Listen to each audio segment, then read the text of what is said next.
One of the world's most enduring cultures stretches back over 3,000 years, emerging from the fertile basins of the Yellow and Yangtze waterways. These two great arteries carved through the landscape of what would become a unified state, providing the geographical foundation for remarkable cultural continuity. The Yellow Waterway, often called the Sorrow for its devastating floods, paradoxically nurtured ancient settlements in its silt-rich valleys. The Yangtze, flowing through central regions, created a complementary agricultural zone that would eventually unite with the northern territories to form a cohesive cultural entity. The landmass features natural boundaries that both protected and isolated early societies. Vast deserts to the north and west, towering mountain ranges including the Himalayas, and the Pacific Ocean to the east. This geographic isolation allowed indigenous development largely independent of outside influences for extended periods, fostering distinct cultural identity and political systems that would transform through several pivotal historical epochs. From the earliest agricultural settlements to the sophistication of imperial dynasties, this history demonstrates remarkable continuity, despite periods of fragmentation and upheaval. The successive transformations from tribal confederations to centralized empires established patterns of governance, philosophy, and social organization that would influence East Asia and beyond for millennia. Geography profoundly shaped the earliest settlements from their inception. The Yellow Valley, with its lowest soil, fine, wind-blown sediment exceptionally fertile for agriculture, provided the primary cradle for early development. This waterway system, originating in the Tibetan Plateau and flowing eastward across northern plains, created a natural corridor for human migration and settlement. The periodic flooding deposited nutrient-rich silt across the North Plain, creating ideal conditions for early agriculture, while simultaneously posing existential threats to the communities along its banks. The topographical configuration surrounding these fertile corridors established both protective barriers and developmental challenges. Northern regions bordered the extensive Gobi Desert and Mongolian grasslands, natural boundaries that partially shielded nascent agricultural communities from nomadic incursions, yet also facilitated cultural exchange when contact occurred. Western territories featured mountainous terrain that created natural compartments where distinct local traditions evolved, before gradually integrating into broader cultural patterns. Eastern coastlines provided access to maritime resources and eventual contact with Korean and Japanese archipelagos, though seafaring developed relatively late compared to riverine transportation networks. Southern frontiers, characterized by subtropical forests and mountain ranges, supported different agricultural patterns and cultural practices than the northern heartlands, contributing valuable diversity to the emerging cultural synthesis. This geographic diversity fostered regional variations in development. Northern plains specialized in drought-resistant millet cultivation, animal husbandry, and defensive military organizations against steppe peoples. Central regions along the lower Yellow River developed intensive agriculture supporting dense populations and early urban centers. Southern territories evolved wet rice cultivation techniques, requiring sophisticated irrigation systems, producing higher yields per acre than northern grain crops. These regional specializations created complementary economic zones that would eventually integrate through political unification and infrastructure development. Natural resources distributed throughout these territories provided essential materials for technological advancement. Accessible clay deposits enabled sophisticated pottery traditions developing from utilitarian storage vessels to ritual objects and artistic expressions. Forest resources supplied building materials, fuel, and raw materials for tools and implements. Rivers offered transportation corridors, irrigation sources, and aquatic food resources supplementing land-based agriculture. Such resource availability, concentrated in relatively accessible areas, facilitated the technological sophistication necessary for complex social organization. The northeastern plains contained particularly rich mineral deposits, including copper and tin, essential components for bronze metallurgy that would transform military capabilities and ritual practices in early state formation. Southern regions produced distinctive resources, including lacquer, silk, and various medicinal plants that became valuable trade commodities. Western mountains supplied jade, considered more precious than gold for its spiritual associations and aesthetic qualities.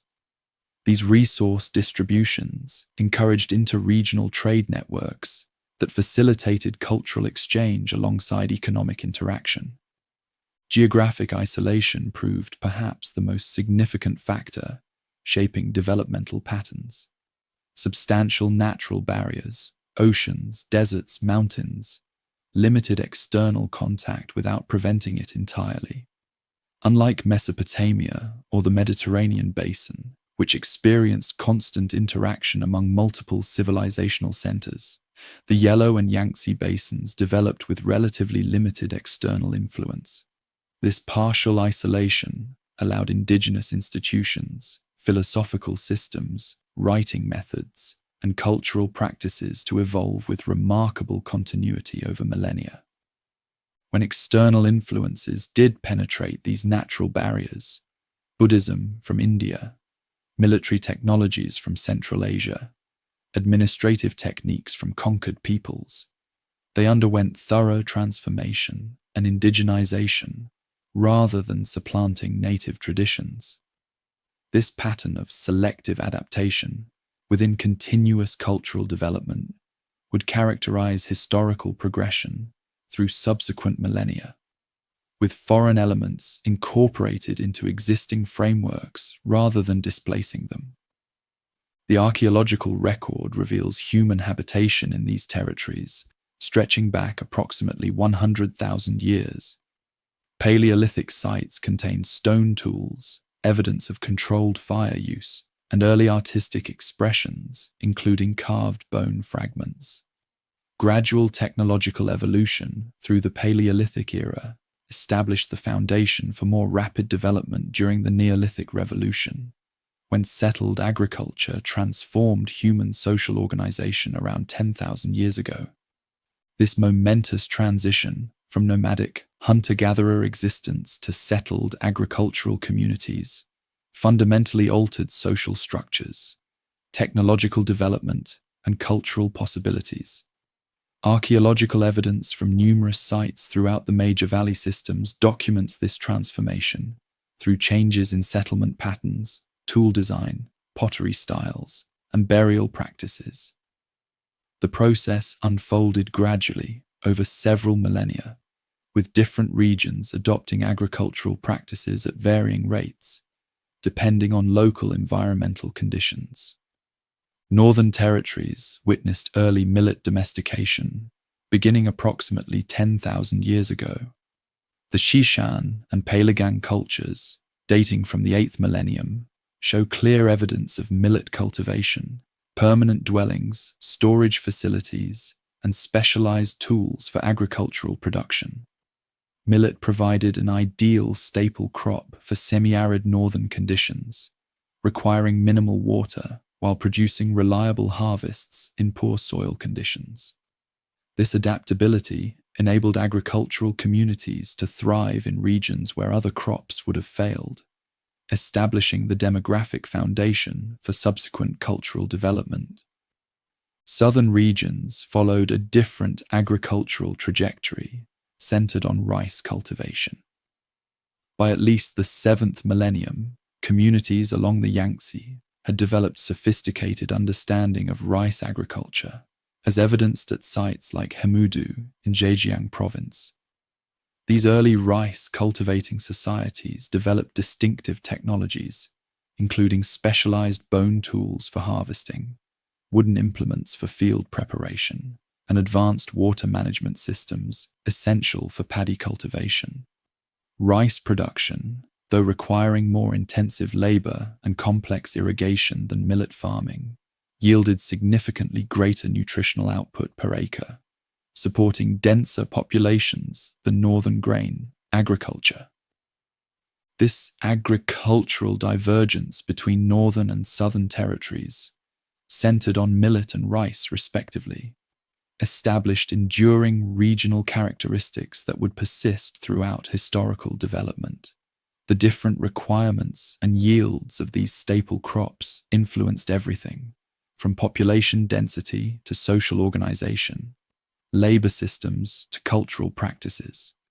Despite these differences, both agricultural systems produced the crucial surplus production necessary for social stratification, specialized labor, and eventual state formation. The transition to agricultural settlement triggered profound social transformations.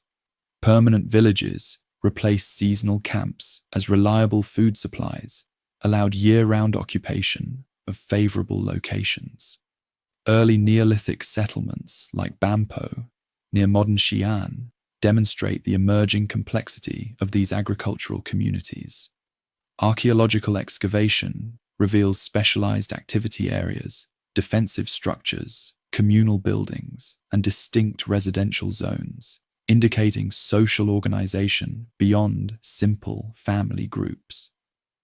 Surrounded by protective ditches containing specialized workshops and communal burial grounds, these settlements exhibited early social stratification and collective organization.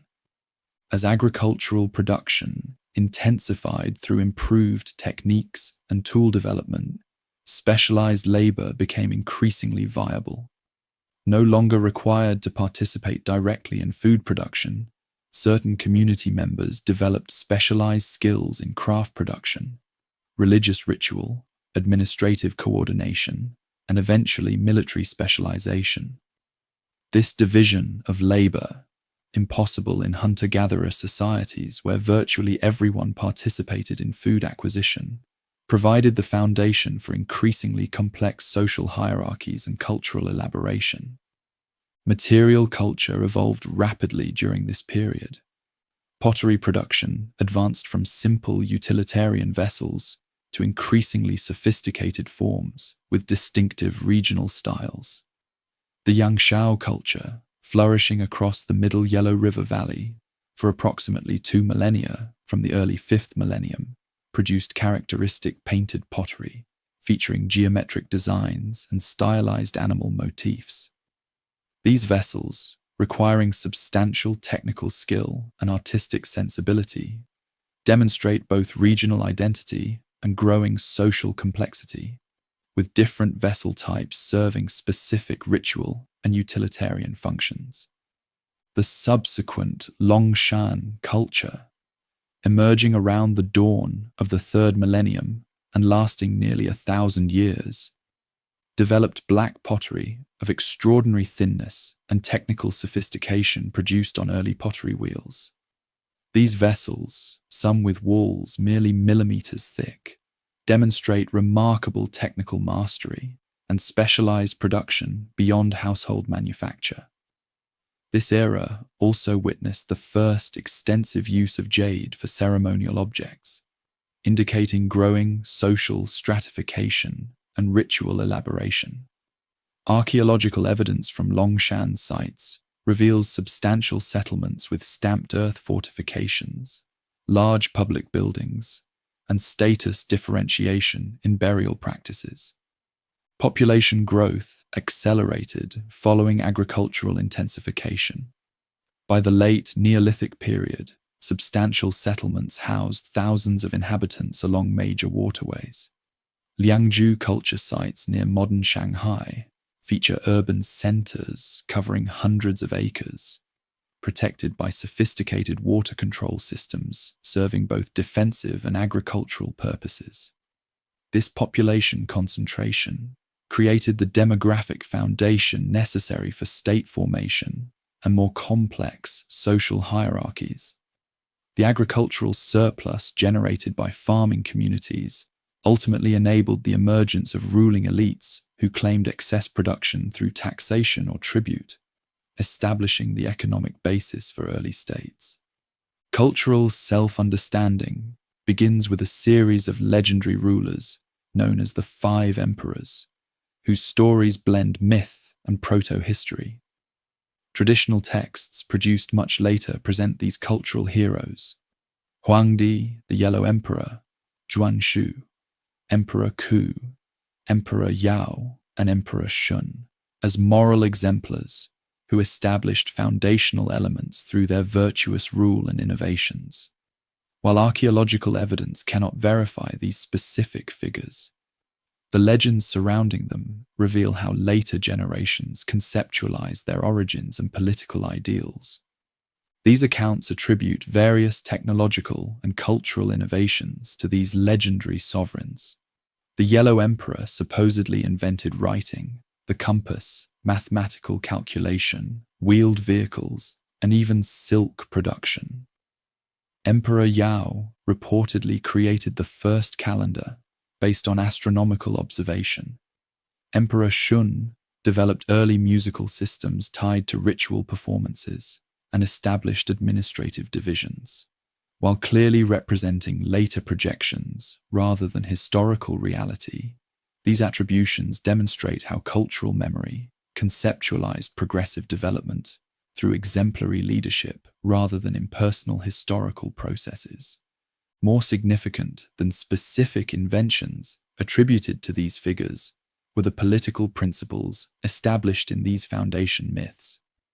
The legendary emperors supposedly selected successors based on merit rather than hereditary succession, Yao choosing Shun and Shun selecting Yu, based on demonstrated virtue and administrative capability.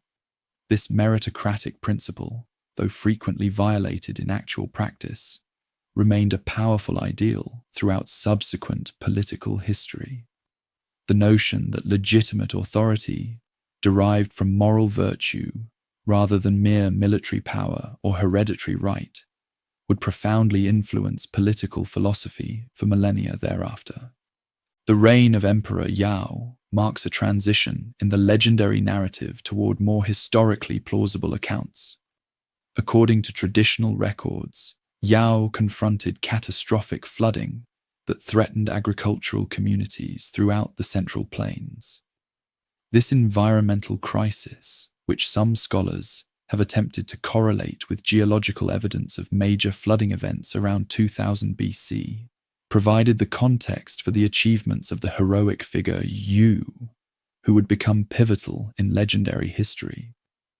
Yu the Great, tasked with controlling the devastating floodwaters, supposedly devoted 13 years to this monumental task. Unlike his predecessors who had attempted to block the flooding through dams, Yu pioneered a different approach, dredging channels, clearing riverways, and implementing water management systems that guided floodwaters rather than merely blocking them. This approach, working with natural forces rather than simply opposing them, became emblematic of sophisticated governance in subsequent political philosophy. The flood control achievement attributed to Yu represented the quintessential civilization-building act, transforming destructive natural forces into productive resources through human ingenuity, organizational capacity, and perseverance. His success led to his selection as successor following Emperor Shun, establishing the foundation for subsequent political development. Traditional historiography regards Yu as founder of the first hereditary ruling house, the Sire, marking the transition from legendary sage kings to dynastic succession. Archaeological evidence cannot definitively confirm the existence of Yu or the Xia era, as depicted in later texts. However, settlements dating to this approximate time frame, early 2nd millennium BC, show increasing social complexity, technological sophistication, and political centralization. The early Tu culture, flourishing around 1900 to 1500 BC in the Central Plains, demonstrates characteristics consistent with early state formation. Monumental architecture, bronze metallurgy, specialized craft production, and apparent social stratification in residential patterns and burial practices. The legendary narrative surrounding Yu and his successors established foundational concepts in political thought that would influence subsequent millennia. The notion of the ruler as moral exemplar, rather than merely superior force, became central to political legitimacy. The connection between natural harmony and good governance created an enduring framework for understanding political authority as properly aligned with cosmic forces rather than opposed to them. The ideal of selecting leaders based on virtue and capability rather than birth status established a meritocratic principle that would compete with hereditary privilege throughout political history. These fundamental concepts, moral governance, harmony between human and natural realms, and meritocratic ideals, emerged from the formative period of early settlement and state development. They would continue to shape political philosophy throughout the imperial era and beyond, demonstrating remarkable conceptual continuity despite dramatic transformations in actual governance structures. This tension between enduring ideals and changing practical realities would characterize subsequent political development across millennia of historical evolution. Early cultural development also established patterns of thought that would profoundly influence intellectual history. The concept of correlative thinking, understanding phenomena through relationships rather than absolute categories, emerged during this formative period. Natural cycles, social relationships, and political structures were understood as interconnected rather than separate domains. This intellectual framework, differing significantly from Western analytical traditions that developed sharp distinctions between categories, would shape philosophical, scientific, and political thought throughout subsequent history. By approximately 2000 BC, the foundations for subsequent cultural development had been firmly established. Agricultural systems capable of producing reliable surpluses supported growing populations. Social stratification created specialized roles beyond food production. Technological innovations, including pottery, textiles, and early metallurgy, demonstrated increasing sophistication. Settlements grew in size and complexity, some showing characteristics of early urban development. Regional variations contributed diversity, while sharing sufficient commonality to enable eventual cultural integration. These fundamental patterns, established during the formative period, would evolve through subsequent historical development, while maintaining remarkable continuity in basic cultural orientation and social organization. The Jia era marks the crucial transition from legendary prehistory to historically documented state formation, spanning approximately from 2070 to 1600 BC. According to traditional accounts, Yu the Great established this first hereditary ruling line after successfully managing the catastrophic floods that had devastated agricultural communities. This pivotal development, the shift from merit-based succession to hereditary rule, initiated the dynastic political pattern that would characterize governance for millennia to come. Traditional historiography portrays Yu's decision to pass power to his son Qi instead of the most capable minister as a significant departure from previous practice. This transition reportedly faced opposition. Historical texts suggest that Yi, a capable minister, initially challenged Qi's succession before ultimately suffering defeat.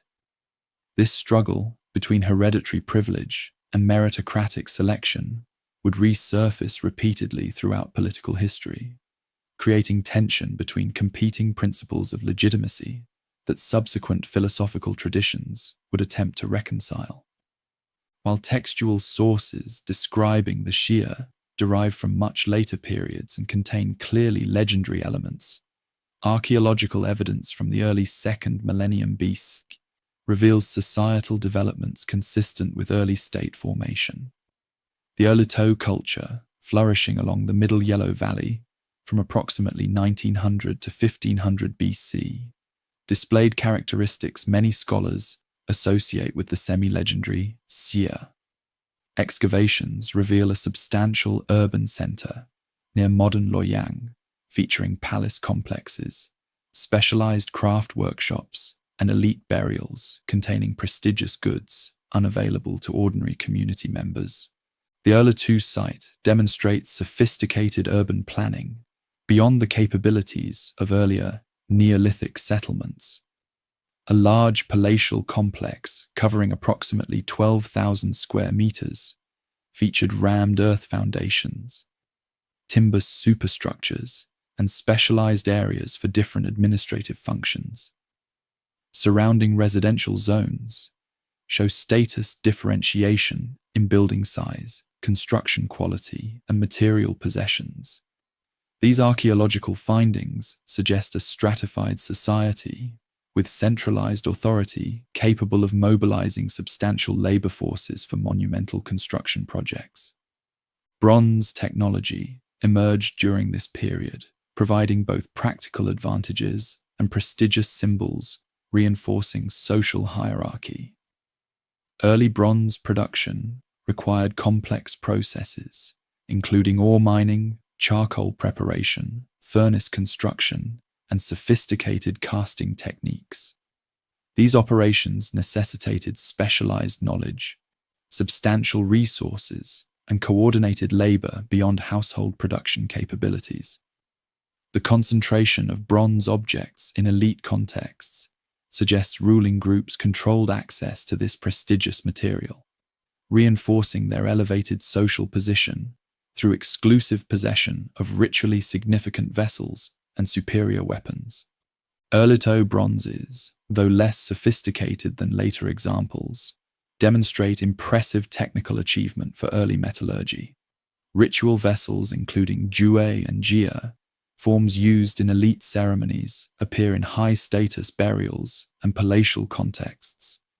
Bronze weapons, though still relatively rare compared to later periods, provided tangible military advantages through superior durability and effectiveness compared to stone or jade implements. The monopolization of bronze production and distribution likely reinforced the authority of rulers over subordinate populations and competing polities. Agricultural intensification supported these developments in political and social complexity. Archaeological evidence indicates expanded irrigation systems, increased use of animal traction for field preparation, and more efficient cultivation techniques during this period. These agricultural advances generated surplus production necessary for supporting specialized craft workers, administrative personnel, and ruling elites who did not directly participate in food production.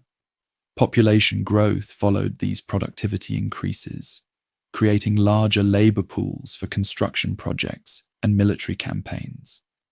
The political organization of early Shia, as reconstructed from archaeological evidence and later textual sources, likely consisted of a core territory under direct royal control, surrounded by affiliated regions acknowledging ritual supremacy without necessarily submitting to direct administrative oversight.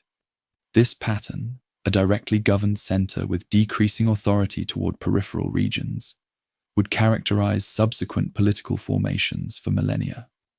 Regional variation in material culture during this period suggests considerable local autonomy within a shared cultural framework, rather than uniform administration across extensive territories. Traditional accounts depict the Xia as eventually succumbing to internal corruption. The dynasty's final ruler, Jai appears in historical texts as a paradigmatic tyrant whose moral failings triggered the loss of heavenly favor. According to the records of the Grand Historian, compiled during the Han era, nearly 2 millennia after these events, Jie indulged in extravagant luxury, brutally punished critics, neglected administrative responsibilities, and ignored agricultural development vital to his subjects' welfare. Whether historically accurate or serving as moral exemplar, the narrative of Jai established an enduring pattern in historical writing. Ruling houses begin with virtuous founders, but eventually succumb to corruption, justifying their replacement by more worthy successors. This conceptual framework provided ideological continuity across political discontinuities, allowing historical understanding to accommodate dynastic transitions without undermining the fundamental legitimacy of monarchical rule itself. The narrative pattern of virtuous founding, gradual corruption, and justified replacement would reappear throughout subsequent historiography, providing a moral framework for understanding political change that transcended mere power transitions. This interpretation allowed cultural continuity despite political disruption, an essential element in the remarkable durability of traditional cultural patterns across frequent regime changes. The Shang era emerged through military conquest of the Xia realm around 1600 BC, establishing a more extensively documented state initially centered at Zhengzhou and later at Anyang in modern Henan province. Unlike the semi-legendary Xia, abundant archaeological evidence and contemporaneous written records verify the historical existence of the Shang state, providing much firmer ground for historical reconstruction. This period witnessed critical developments in political organization, religious practice, military technology, and most significantly, writing, the innovation that would prove most consequential for subsequent cultural development. Territorial control under Shang leadership expanded beyond the core regions of the earlier Xia state. Through military campaigns and political alliances, Shang influence extended across much of the North China Plain and into parts of the central Yangtze region. This territorial reach did not constitute a continuously administered empire in the modern sense. Rather, it comprised directly governed core territories, surrounded by allied polities and tributary peripheral regions, acknowledging Shang supremacy without necessarily submitting to direct administrative control. Royal authority maintained this network through personal relationships with regional lords, military intimidation when necessary, and most importantly, religious authority, derived from exclusive access to ancestral power and divine communication. Archaeological excavations at major Shang sites reveal sophisticated urban development. Early Shang capitals at Zhengzhou and Yanxi featured massive rammed earth fortifications enclosing substantial urban areas with specialized craft production zones, elite residential quarters, and ritual centers. The final Shang capital at Yinshu, near modern Anyang, occupied from approximately 1250 to 1046 BC, covered over 30 square kilometers with multiple specialized districts for different activities. Royal palace temple complexes, elite residences, craft workshops producing bronze, jade, and bone objects, and extensive cemetery areas demonstrate complex social organization and administrative capability. The material remains at these sites indicate tremendous capacity to mobilize labor for construction projects and maintain specialized artisans producing luxury goods. Rammed earth foundations for major structures required thousands of workers coordinated through sophisticated administrative systems. Elite tombs contained lavish grave goods, including bronze vessels, jade ornaments, pottery, and sacrificial victims, demonstrating extreme social stratification. Craft workshops show evidence of full-time specialization and standardized production techniques, suggesting centralized management rather than household-level manufacture. Shang material culture reached extraordinary sophistication, particularly in bronze metallurgy. Ritual bronze vessels from this period display technical mastery and artistic refinement beyond contemporaneous metalworking traditions elsewhere in the ancient world. These objects, cast using piece mold techniques requiring considerable technical knowledge, featured complex surface decorations, including Teoti animal masks, geometric patterns, and stylized natural forms. The largest examples, including square-shaped ding vessels with 4 legs, required coordinated effort from numerous craftsmen and substantial resources, including copper, tin, and massive quantities of charcoal for smelting. These bronze vessels served crucial ritual functions in ancestral worship ceremonies, central to Shang religious practice. Different vessel forms fulfilled specific purposes in elaborate sacrificial rituals. Gu and Juo, vessels for pouring wine libations. Ding cauldrons for cooking sacrificial meat. Go Ai containers for grain offerings.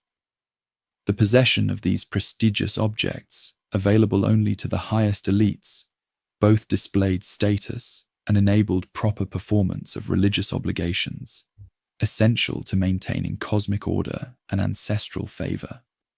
This fusion of political authority, religious obligation, and material display characterized elite culture throughout the Shang period. The most significant development of the Shang era was unquestionably the emergence of writing, representing a transformative innovation for cultural transmission and political administration. Oracle bone inscriptions, divination records carved onto animal bones and turtle shells, constitute the earliest substantial corpus of writing, dating primarily from the late Shang period, between approximately 1250 and 1046 BC. These texts, numbering over 150,000 discovered fragments, document royal divinations concerning harvests, military campaigns, royal births, sacrificial activities, and other matters of state importance. The writing system already demonstrated considerable sophistication, with approximately 4,500 distinct characters identified, suggesting substantial earlier development not preserved in the archaeological record. These oracle bone inscriptions reveal sophisticated administrative and religious practices at the Shang court. Professional diviners prepared bones or turtle shells by drilling series of depressions, then applied heated bronze rods, causing characteristic crack patterns. The king interpreted these patterns as answers to specific queries posed to ancestral spirits or the high god Dai. Scribes recorded the questions, crack interpretations, and eventual outcomes on the bones themselves, creating an archival record of divine communication. This fusion of religious ritual, political decision-making, and textual recording characterized Shang governance at its highest levels. Shang governance centered on the divine authority of the king, who served as primary intermediary between earthly and spiritual realms. Royal authority derived not merely from military power or administrative control, but from exclusive ability to communicate with royal ancestors who maintained influence over human affairs after death. This religious foundation for political legitimacy created dual obligations for Shang kings: effective administration of earthly domains and proper ritual service to ancestral spirits, whose favor ensured agricultural prosperity, military victory, and dynastic continuation. The king's primary ritual duty involved divination ceremonies, communicating with royal ancestors through oracle bones. These rituals addressed matters of state importance, including military expeditions against hostile peoples, agricultural forecasts, royal births and deaths, hunting expeditions, settlement foundation, and sacrificial schedules. The questions posed reveal central concerns of Shang governance. Will it rain? Should we attack the Gongfang? Will the king's toothache be relieved? Will this year's harvest be abundant? These divination records provide unparalleled insight into royal preoccupations and administrative priorities unfiltered through later historical reinterpretation. Shang religion featured complex hierarchies of deities and ancestors. At the apex stood Dai, a supreme deity controlling natural forces and human affairs, possibly evolving from an ancestral figure into more abstract divinity. Below Dai ranked the royal ancestors who maintained posthumous influence over dynastic fortunes, requiring regular sacrifices to maintain their benevolence. Natural forces, including mountain spirits, river powers, and directional forces, occupied subordinate positions in this pantheon. The regular performance of sacrifices to these supernatural entities constituted a central royal obligation, establishing cosmic harmony through proper ritual observance. Archaeological evidence from royal tombs reveals elaborate burial practices involving human sacrifice on a substantial scale. Royal graves at Xibeigang, near Anyang, contained hundreds of sacrificial victims accompanying deceased kings, retainers, servants, war captives, and sometimes royal family members slain to serve the monarch in afterlife. These practices demonstrate both the extraordinary power wielded by Shang kings and belief in hierarchical afterlife mirroring earthly political structures. The massive investment in royal burial, involving immense labor expenditure and valuable material goods, reinforced monarchical prestige while ensuring proper transition of royal authority to the spirit world. Shang society displayed significant social stratification. The king and royal lineage occupied the apex of this hierarchy, claiming both political authority and religious legitimacy. Below them ranked aristocratic lineages related to the royal house through marriage alliances or subsidiary branches. Military elites commanded armed forces and received rewards for successful campaigns. Specialized craftsmen produced luxury goods and maintained technical knowledge transmitted through apprenticeship systems. Peasant farmers constituted the vast majority of the population, producing agricultural surplus that supported elite activities. At the bottom, slaves captured in military campaigns or reduced to servitude through debt performed menial labor and sometimes accompanied elite masters in sacrificial death. The agricultural foundation of the economy relied primarily on millet cultivation in northern regions, supplemented by limited rice production in suitable southern territories. Farming communities utilized bronze tools for some agricultural operations, though stone and wood implements remained common for most tasks. Domestic animals, including pigs, dogs, sheep, and cattle, provided supplementary protein sources. Hunting expeditions, documented in oracle bone inscriptions as major royal activities, contributed additional meat to elite diets while demonstrating martial prowess. This agricultural system produced sufficient surplus to support substantial non-agricultural populations engaged in craft production, administrative activities, and military service. The Shang military demonstrated considerable sophistication compared to earlier periods. Written records and archaeological remains indicate organized forces capable of mounting expeditions against surrounding peoples whom oracle bones identify as Fang groups. Non-Shang populations posing various threats or opportunities for expansion. Bronze weapons, including dagger axes, spearheads, arrowheads, and helmets, provided technological advantage over less developed opponents. Compound bows, reinforced with bone, provided effective ranged weapons.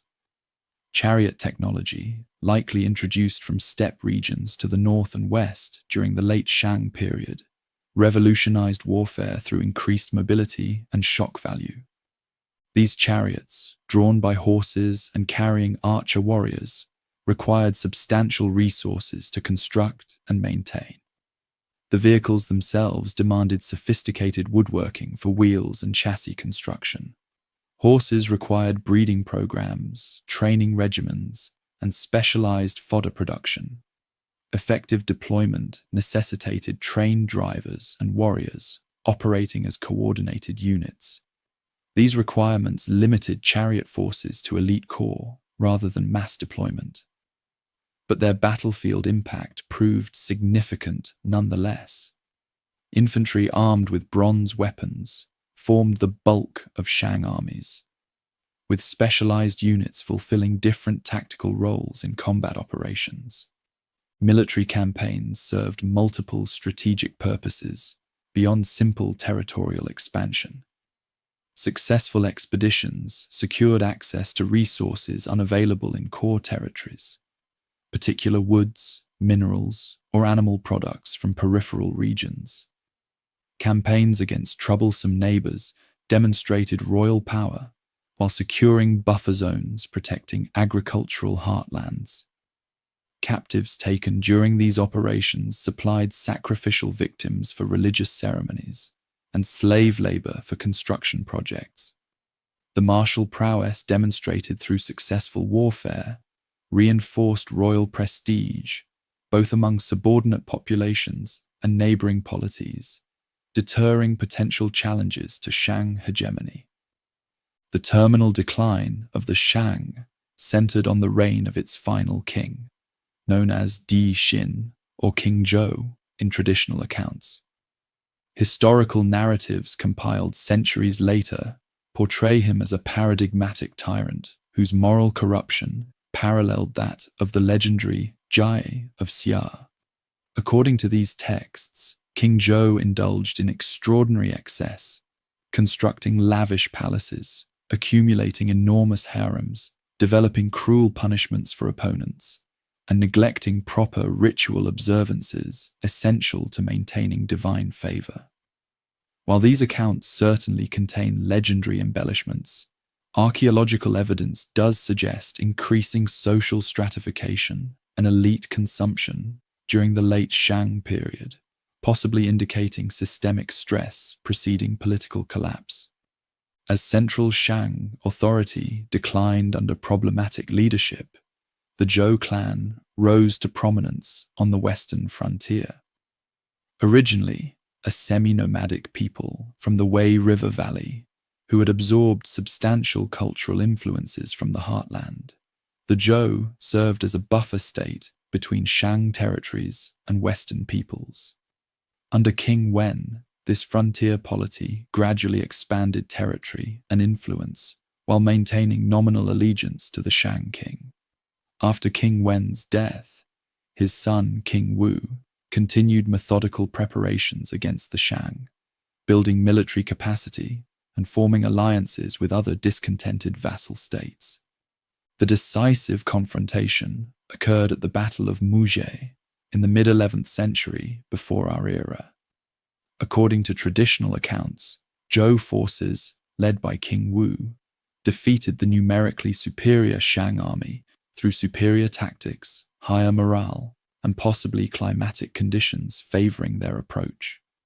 Historical records suggest that many Shang forces defected during the battle, indicating widespread dissatisfaction with King Zhou's rule, even among core supporters. Following this decisive defeat, tradition holds that King Zhou committed suicide by immolating himself in his burning palace, rather than facing capture, an end befitting the dramatic narrative of dynastic transition constructed in later historiography.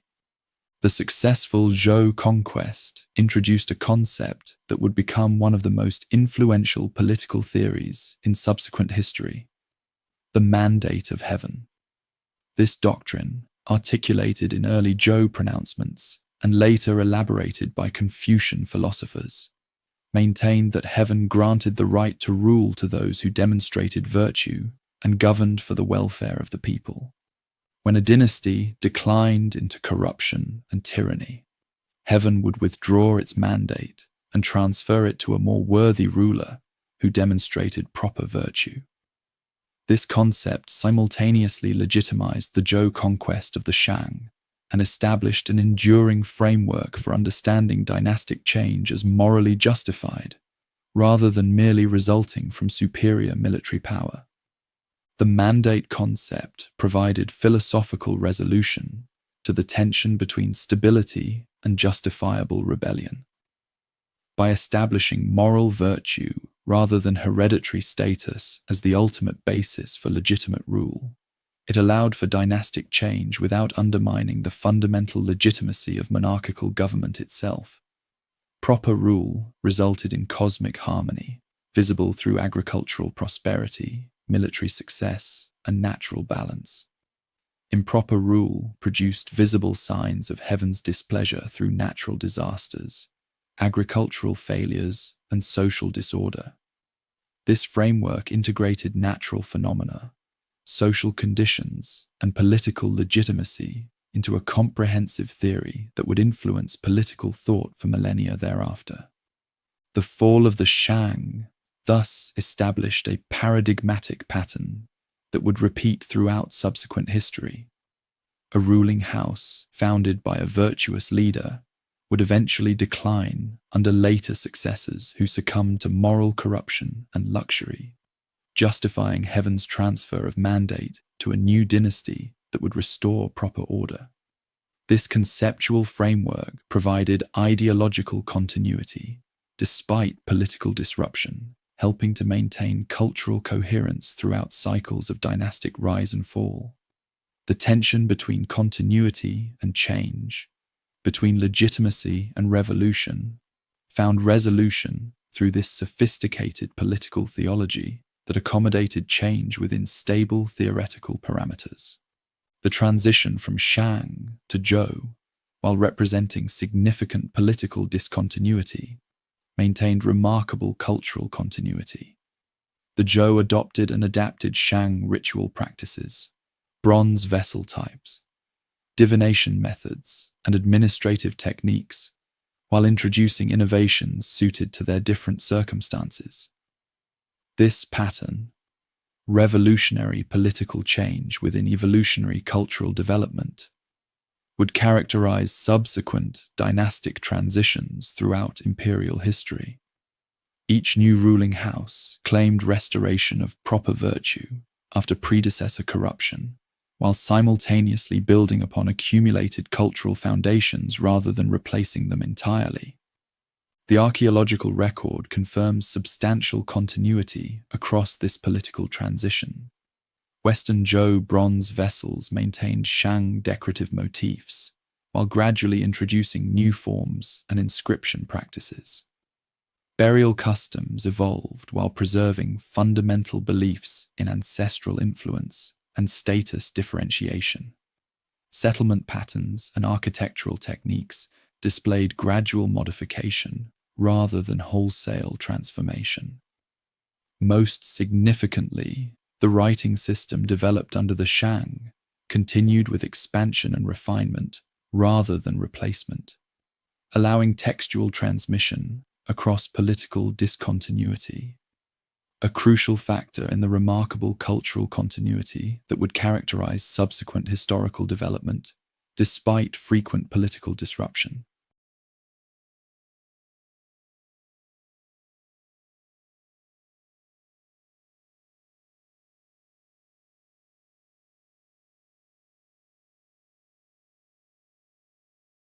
The Zhou triumph over the Shang around 1046 BC inaugurated a new political order, destined to endure nominally for nearly 8 centuries, despite profound transformations in its structure and authority.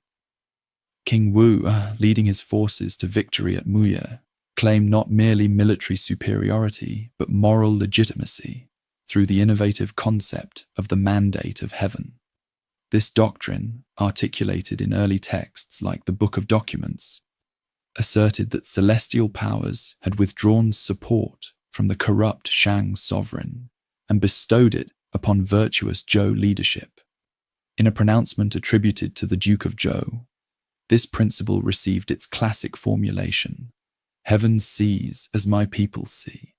Heaven hears as my people hear." The mandate concept represented a sophisticated political innovation, accomplishing multiple objectives simultaneously. First, it legitimized Zhou conquest, despite their former status as a frontier vassal state without traditional claims to supreme authority. Second, it established a moral framework for rulership that transcended mere military power, linking political legitimacy to ethical governance rather than force alone. Third, it created a model for political succession that could accommodate discontinuity while maintaining ideological coherence. According to this doctrine, the right to rule was neither permanently guaranteed to any lineage, nor acquired merely through military prowess. Rather, heaven bestowed authority based on demonstrated virtue, and withdrew it when rulers became corrupt or neglected public welfare. This framework would prove remarkably adaptable throughout subsequent history. It simultaneously legitimized established authority by associating it with cosmic approval, while providing theoretical justification for rebellion against corrupt rule. The concept integrated political legitimacy, ethical governance, and natural harmony into a comprehensive worldview that explained historical change within coherent moral parameters. Later philosophical schools, particularly Confucianism, would elaborate this basic concept into sophisticated political theories that shaped intellectual understanding of governance for 2 millennia thereafter. Shortly after his victory, King Wu established the Jianzhi system of enfeoffment, granting territories to relatives and allies to secure control over former Shang domains. This systematic distribution of land created a decentralized governance structure often compared to European feudalism, though with distinctive characteristics reflecting indigenous political traditions. Royal family members received substantial territories, with the closest relatives generally receiving the largest and most strategically important holdings. Loyal followers who had supported the Zhou conquest gained smaller domains proportional to their contributions. Even certain accommodating members of the former Shang elite received confirmations of territorial control in exchange for acknowledging Zhou supremacy. This enfeoffment process created a network of subordinate lords owing allegiance to the Zhou king. These regional rulers received territories with corresponding military obligations to the sovereign, creating a hierarchical system of political relationships reinforced through ritual observances, marriage alliances, and periodic court attendance. The system intended to resolve the fundamental challenge facing the Zhou conquerors: how to control a vast territory with limited administrative resources. By delegating local governance to trusted subordinates bound by kinship and loyalty, the early Zhou monarchs extended their effective control far beyond the direct reach of their military forces.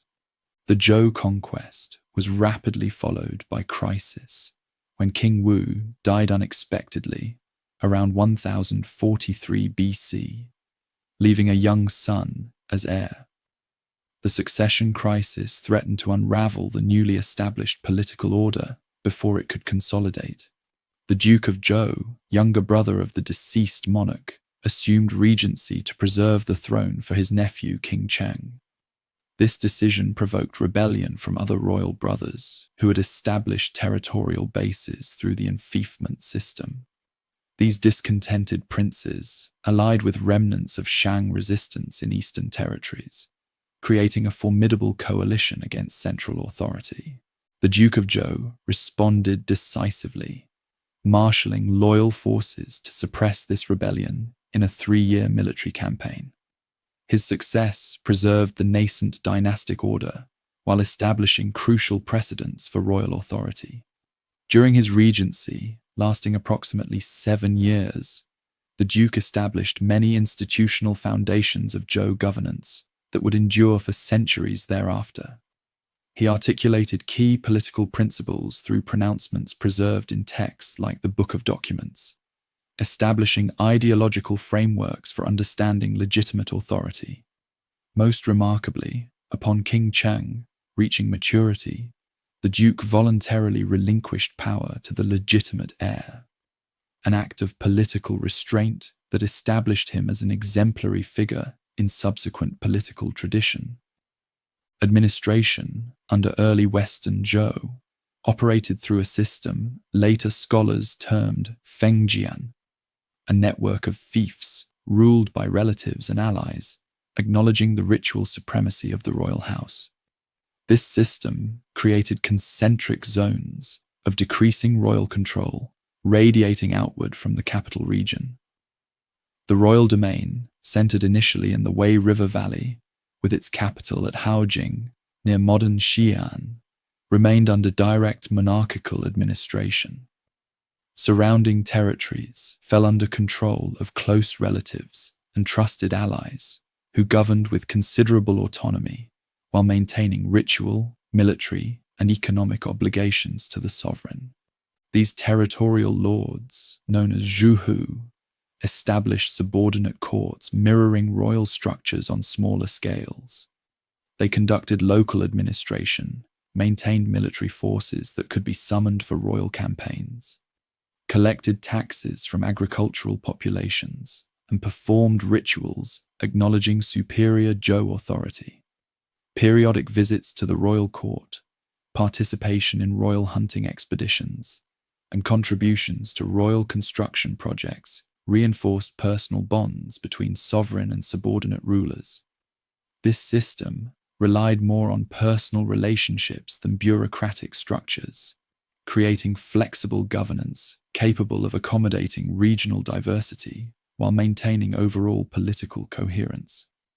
Archaeological evidence reveals gradual development of administrative complexity within both royal domains and major regional states.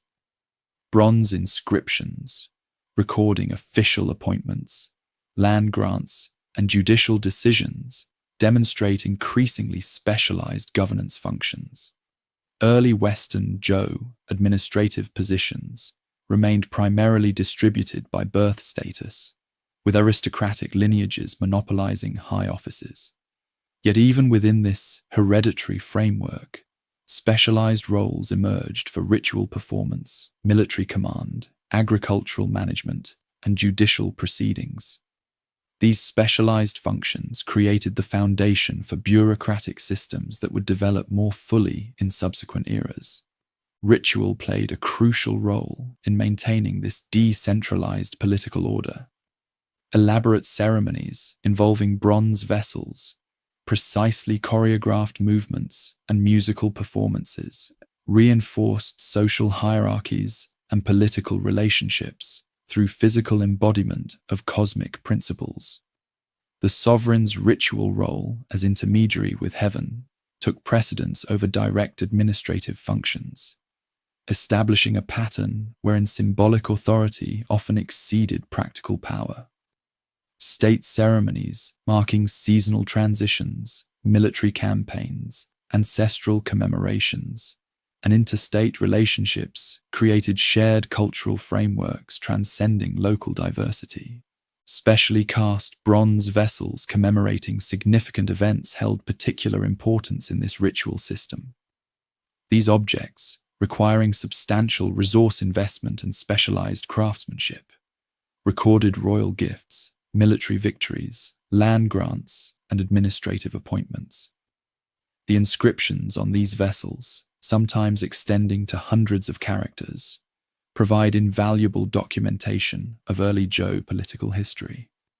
Beyond their textual content, the vessels themselves functioned as physical manifestations of political legitimacy, with specific forms, decorative motifs, and inscription formats restricted to appropriate status levels within the aristocratic hierarchy. The Western Zhou political system maintained remarkable stability for approximately 2 centuries following its establishment, Several factors contributed to this success. First, the ideological framework of the Mandate of Heaven provided compelling justification for Zhou rule that transcended mere military dominance. Second, kinship bonds between royal house and regional lords created personal loyalties, reinforcing political obligations. Third, shared ritual practices generated cultural coherence across diverse territories. Fourth, the decentralized structure accommodated local conditions while maintaining overall integration through regular interaction between center and periphery. Agricultural production expanded significantly during the early Western Zhou. The introduction of improved iron tools, though still relatively rare compared to bronze implements, increased farming efficiency by allowing deeper plowing and more effective land clearance. Systematic irrigation projects extended cultivated areas into previously marginal regions. New crop varieties, adapted to different soil conditions and climate zones, spread through migration and trade. Population growth followed these agricultural advancements, with settlements proliferating throughout the Yellow River Basin and extending gradually into previously sparsely inhabited territories. These agricultural developments fueled social transformation. Growing populations required more sophisticated administrative systems to manage land allocation, water rights, and tax collection. Increasing agricultural surplus supported larger non-agricultural populations, engaged in specialized craft production, administrative functions, and military service. The expansion of cultivated land created new wealth that altered traditional status relationships, allowing some previously marginal groups to acquire economic resources, challenging old aristocratic privileges. These demographic and economic changes gradually strained the traditional governance systems established in early Zhou times. Social stratification became more pronounced and formalized during the Western Zhou period. An elaborate aristocratic hierarchy developed, with precise rankings determining everything from permissible bronze vessel types to marriage possibilities, residential architecture to funeral practices. The apex of this system, theoretical at least, positioned the Zhou king as son of heaven, with unique ritual responsibilities and privileges. Below the sovereign ranked the various levels of territorial lords whose status depended on relationships to the royal house and historical seniority.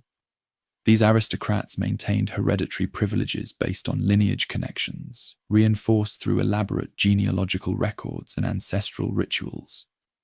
Beneath the territorial aristocracy, a class of shai emerged, men with military skills who served as retainers in aristocratic households.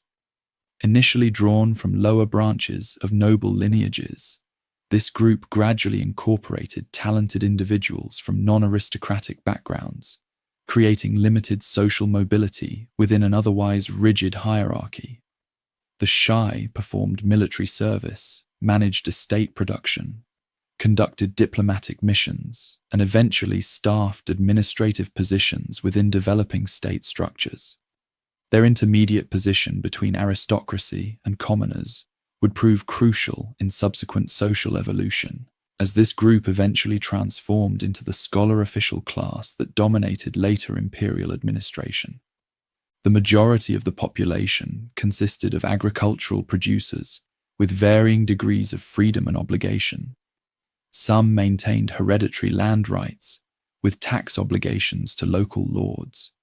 Others worked as tenants on aristocratic estates, with more direct subordination to elite landholders. At the lowest level, enslaved captives from military campaigns provided labor for elite households and public works projects. This social stratification, though showing regional variations, established patterns that would persist with modifications throughout subsequent historical development. The intellectual foundations established during the Western Zhou would prove remarkably enduring. Early Zhou texts articulated concepts that became fundamental to subsequent political and philosophical thought.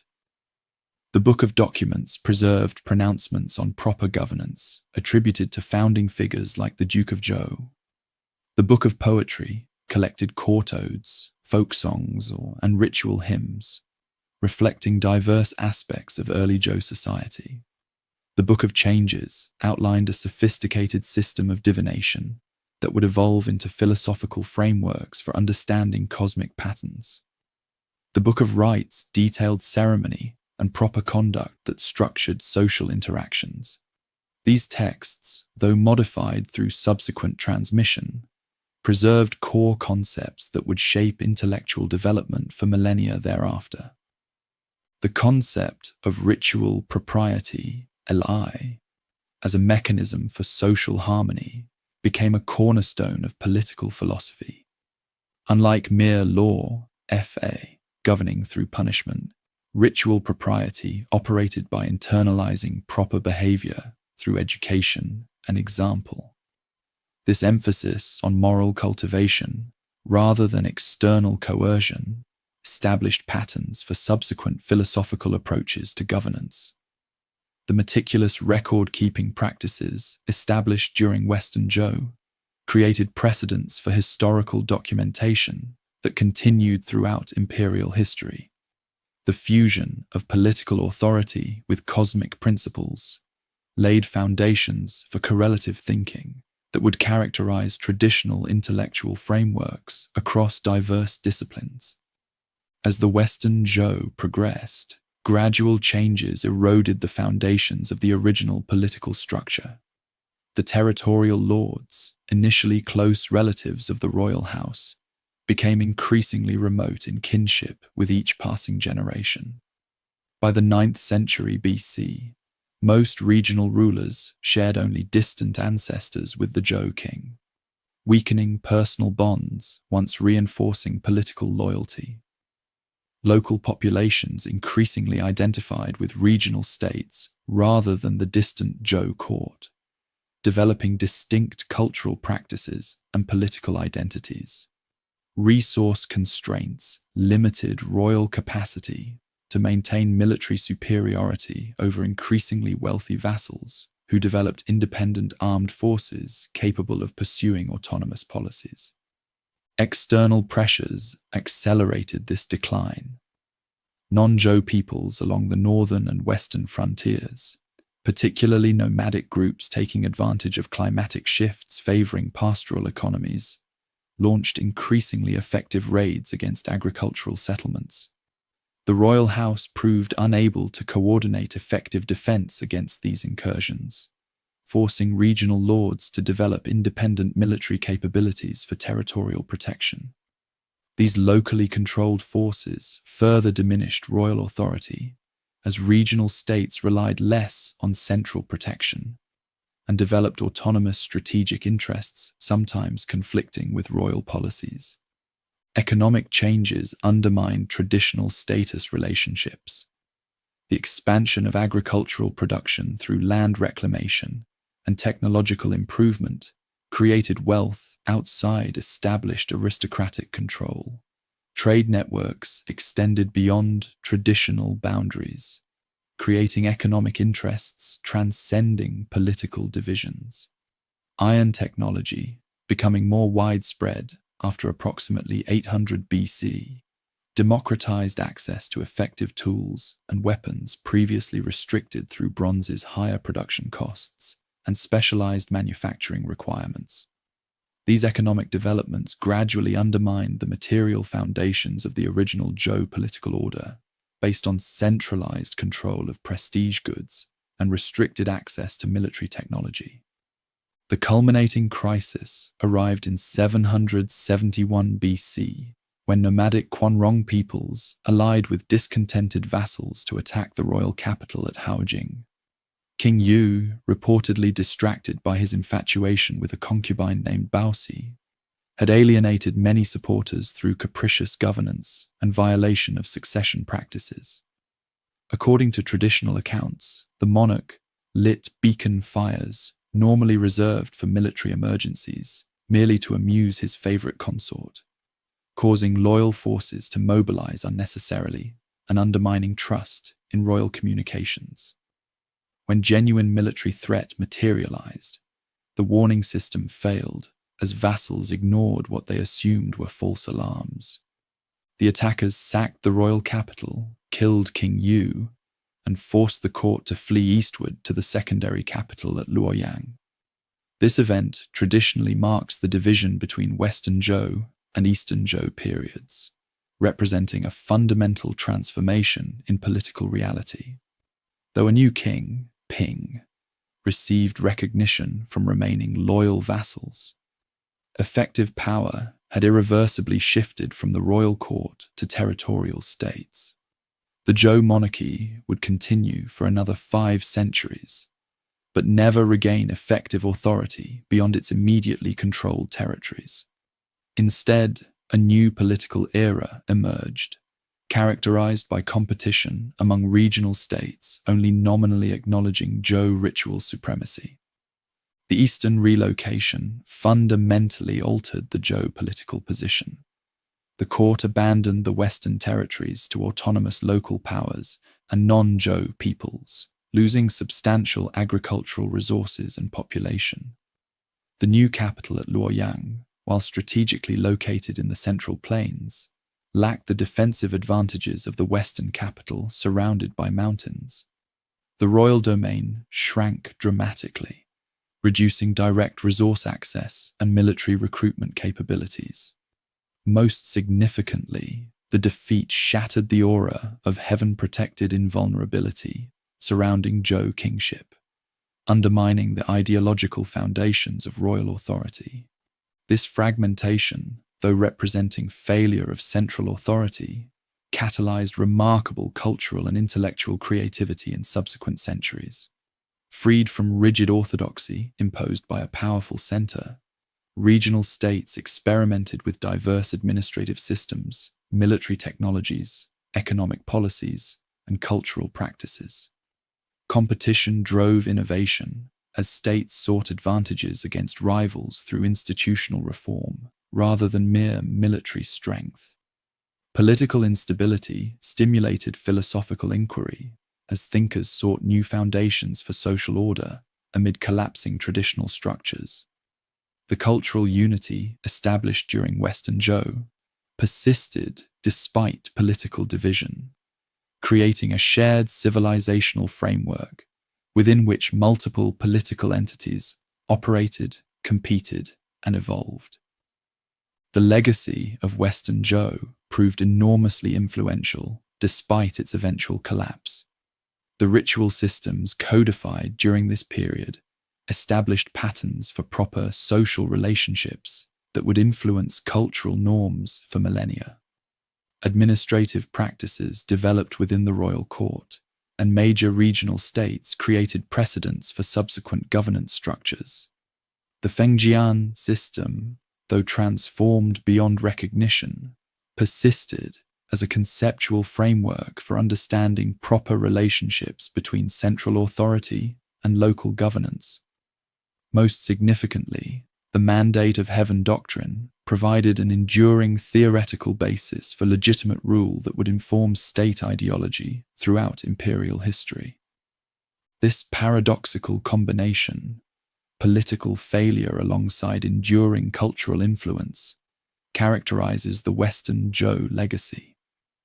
The inability to maintain effective central authority beyond a few centuries revealed structural weaknesses in the original political arrangement. Yet the cultural patterns, philosophical concepts, and social norms established during this formative period demonstrated remarkable resilience, persisting through subsequent political transformations, with modifications but fundamental continuity.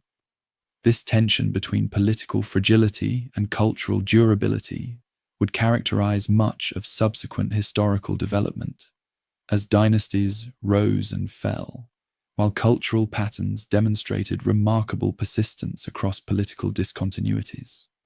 The relocation of the Zhou court to Luoyang in 770 BC marked the beginning of an era characterized by declining central authority and rising competition among regional powers. Though the royal house continued to exist, bestowing titles and performing sacred rituals, actual political control devolved entirely to territorial lords who acknowledged the sovereign in name while acting with increasing autonomy. This fragmentation, paradoxically, unleashed extraordinary cultural and intellectual creativity as rival states competed for advantage through administrative innovation, military reform, and philosophical exploration. Historians traditionally divide this lengthy epoch into two periods: the Spring and Autumn era, named after the Spring and Autumn Annals Chronicle, and the subsequent Warring States period. These eras witnessed the gradual transformation from a nominally unified realm, governed through feudal relationships, into a multi-state system characterized by ruthless competition, diplomatic maneuvering, and eventually total warfare, culminating in imperial reunification. During the Spring and Autumn era, approximately 148 small states existed within the former Zhou territory. These polities varied dramatically in size and power, from tiny city-states to substantial regional powers, controlling multiple cities and extensive agricultural land. Power concentrated gradually as larger states absorbed smaller neighbors.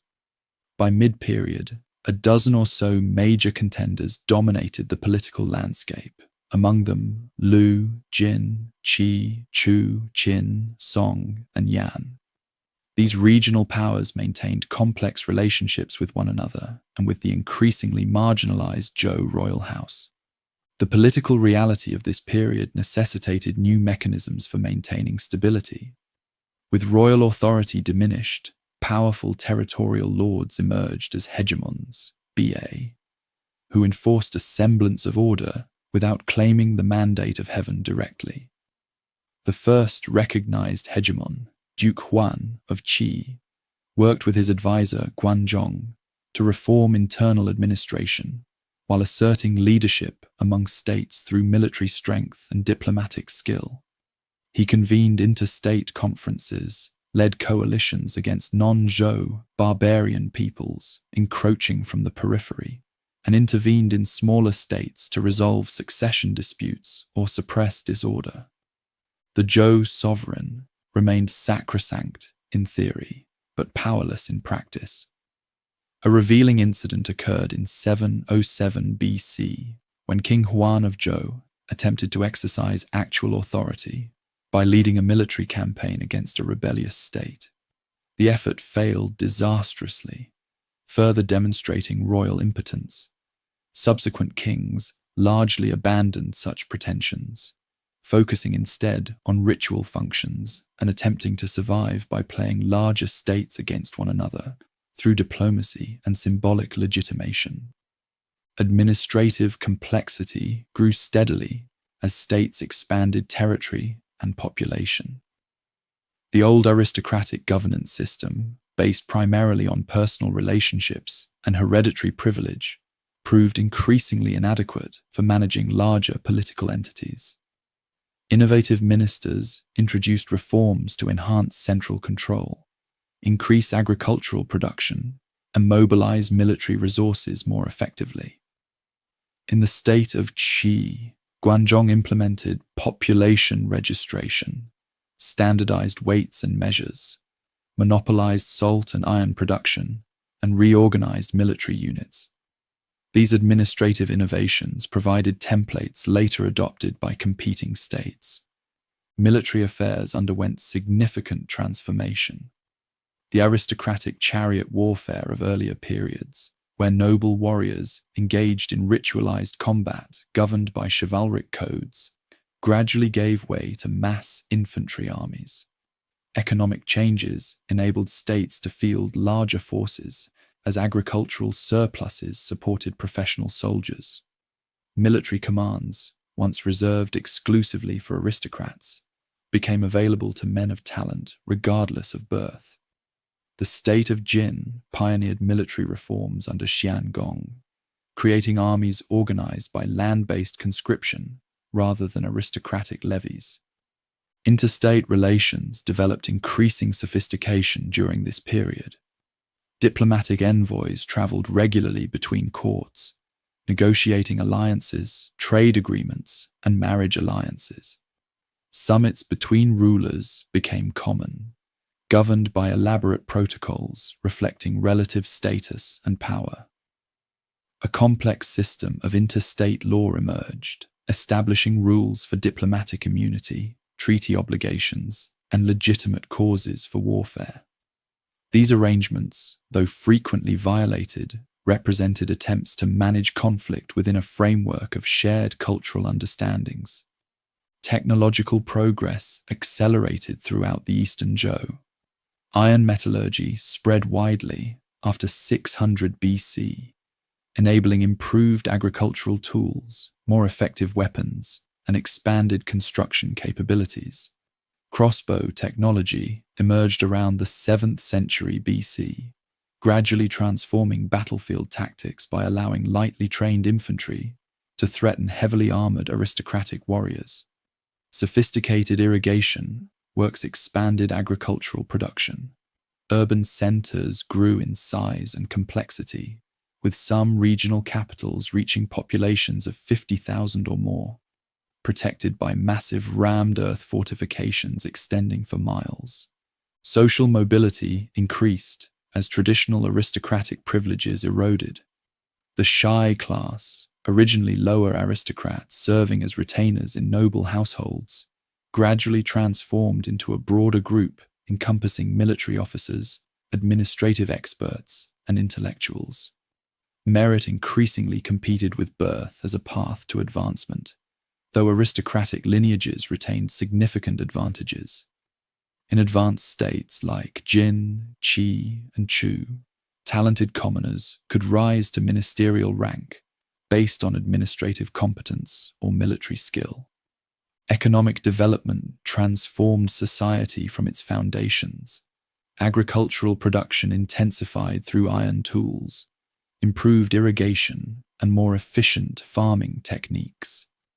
Specialized craft production expanded beyond luxury goods for aristocratic consumption, to include utilitarian items for broader markets. Regional trade networks developed, initially based on prestige goods like jade, bronze vessels, and fine textiles, but gradually encompassing bulk commodities like grain, timber, and metal ores. Nascent monetary systems emerged, with cowrie shells, metal spades, and knife-shaped currencies facilitating commercial exchange. The intellectual ferment of this era produced what later generations would call the 100 schools of thought, an unprecedented flowering of philosophical exploration, addressing fundamental questions of ethics, politics, and metaphysics. This intellectual revolution emerged directly from the socio-political conditions of the time. With traditional certainties undermined by political fragmentation and rapid social change, thinkers sought new foundations for moral and political order in an increasingly unstable world. Confucius, 551 to 479 BC, emerged as the most influential figure in this intellectual landscape. Born to a declining aristocratic family in Lu state, he sought to restore social harmony through revival and reinterpretation of ancient ritual practices.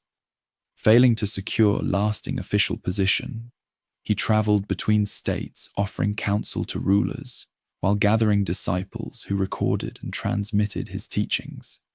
His emphasis on moral cultivation, proper social relationships, and government through virtue rather than coercion established a framework for political thought that would influence subsequent millennia.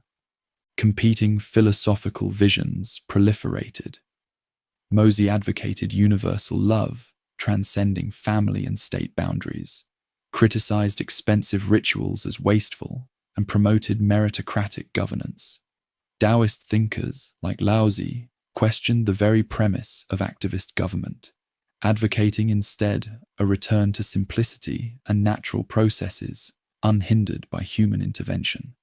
Legalist theorists such as Shang Yang promoted strengthening state power through strict laws, agricultural development, and military preparedness without regard for traditional morality or ritual.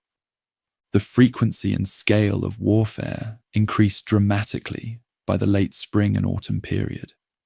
The Battle of Bai in 597 BC between Jin and Chu involved armies numbering in the tens of thousands, far larger than the modest forces of earlier eras. Victory increasingly depended on resource mobilization, logistical capabilities, and strategic planning, rather than individual heroism or ritualized combat between aristocratic warriors. Fortifications grew more sophisticated as siege warfare became common.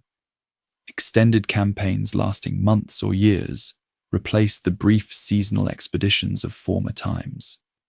The partition of Jin in 453 BC marked a pivotal transition from spring and autumn to warring states periods. Three powerful ministerial families, the Han, Zhao, and Wei, divided Jin territory among themselves, eliminating the ruling lineage and establishing independent states. This event fundamentally altered the interstate system, replacing the traditional model of rule by hereditary houses descended from the Zhou, with a more nakedly competitive power structure, where victory required comprehensive state transformation. The Warring States period witnessed unprecedented military, administrative, and social changes as competing powers implemented increasingly radical reforms to survive in a ruthlessly competitive environment. Warfare transitioned from limited engagements with modest aims to total conflicts seeking complete destruction of opposing states. Professional armies, numbering in the hundreds of thousands, marched under centralized command structures, armed with standardized weapons produced in state arsenals. Iron weapons replaced bronze entirely. Cavalry units supplemented infantry and chariots. Crossbows became standard equipment capable of penetrating armor at considerable distances. Administrative reform reached revolutionary dimensions. The state of Qin, under the guidance of Shang Yang and subsequent legalist ministers, implemented the most comprehensive transformation.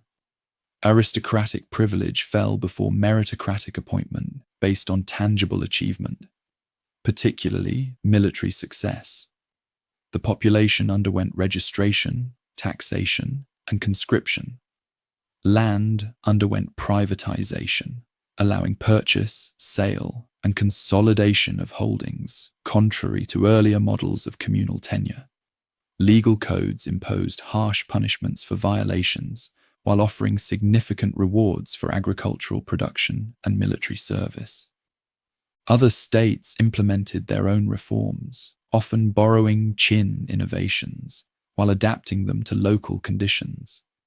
Wei reorganized its territory into counties administered by appointed officials rather than hereditary nobles. Chu expanded aggressively southward, incorporating diverse peoples into its administrative structure. Qi developed sophisticated commercial policies to generate revenue from thriving trade networks. The formerly peripheral state of Yan in the northeast built extensive defensive works against nomadic peoples while developing its own centralized governance. Diplomatic maneuvering reached extraordinary sophistication during this period. The concept of vertical and horizontal alliances, Hezong and Lianheng, dominated interstate relations. Horizontal alliances sought to unite multiple states against a common threat, particularly Qin as it grew increasingly powerful. Vertical alliances represented bilateral arrangements between Qin and individual states, frequently negotiated by wandering diplomats or strategists who offered their services to various courts. Famous persuaders like Su Qin and Zhang Yi traveled between capitals, crafting complex diplomatic combinations that dissolved and reformed with bewildering rapidity. Cultural developments continued despite, or perhaps because of, incessant warfare. Each regional state developed distinctive traditions while participating in broader cultural conversations. Chu patronized shamanic traditions and produced distinctive artistic styles, emphasizing flowing lines and fantastic creatures. Qi became known for its maritime commerce and pragmatic scholarship. Jin's successor states absorbed elements of steppe culture through interaction with northern peoples. These regional variations enriched the overall cultural landscape, while maintaining fundamental coherence through shared literary, philosophical, and political concepts. Urban life flourished as capitals expanded to unprecedented size. Lindsay, capital of Qi, reportedly housed over 200,000 residents within its massive walls. Planning grew more sophisticated, with grid street patterns, specialized commercial districts, and monumental architecture. Markets operated under increasingly standardized regulatory systems. Urban populations diversified to include merchants, artisans, officials, military officers, and educational specialists, alongside traditional aristocratic lineages. Luxury consumption among elites stimulated production of fine textiles, lacquerware, jade carvings, and other prestige goods. Military technology continued its rapid evolution. Multiple states developed specialized units: Chu for its powerful infantry, Wei for its disciplined chariot forces, Qin for its ruthlessly effective crossbowmen, and Zhao for its adoption of nomadic cavalry tactics learned from steppe peoples. Fortifications grew increasingly sophisticated with multiple walls, moats, watchtowers, and defensive earthworks stretching for miles. Logistics improved dramatically as states constructed road networks, grain storage facilities, and supply depots capable of supporting massive armies on extended campaigns. The endgame of the warring states began around 300 BC, as Qin emerged definitively as the most powerful contender. Its systematic advantages, productive agriculture in the protected Wei River Valley, effective administrative system purged of aristocratic privilege, ruthlessly meritocratic military, strategic position protected by mountains, enabled increasingly aggressive expansionism.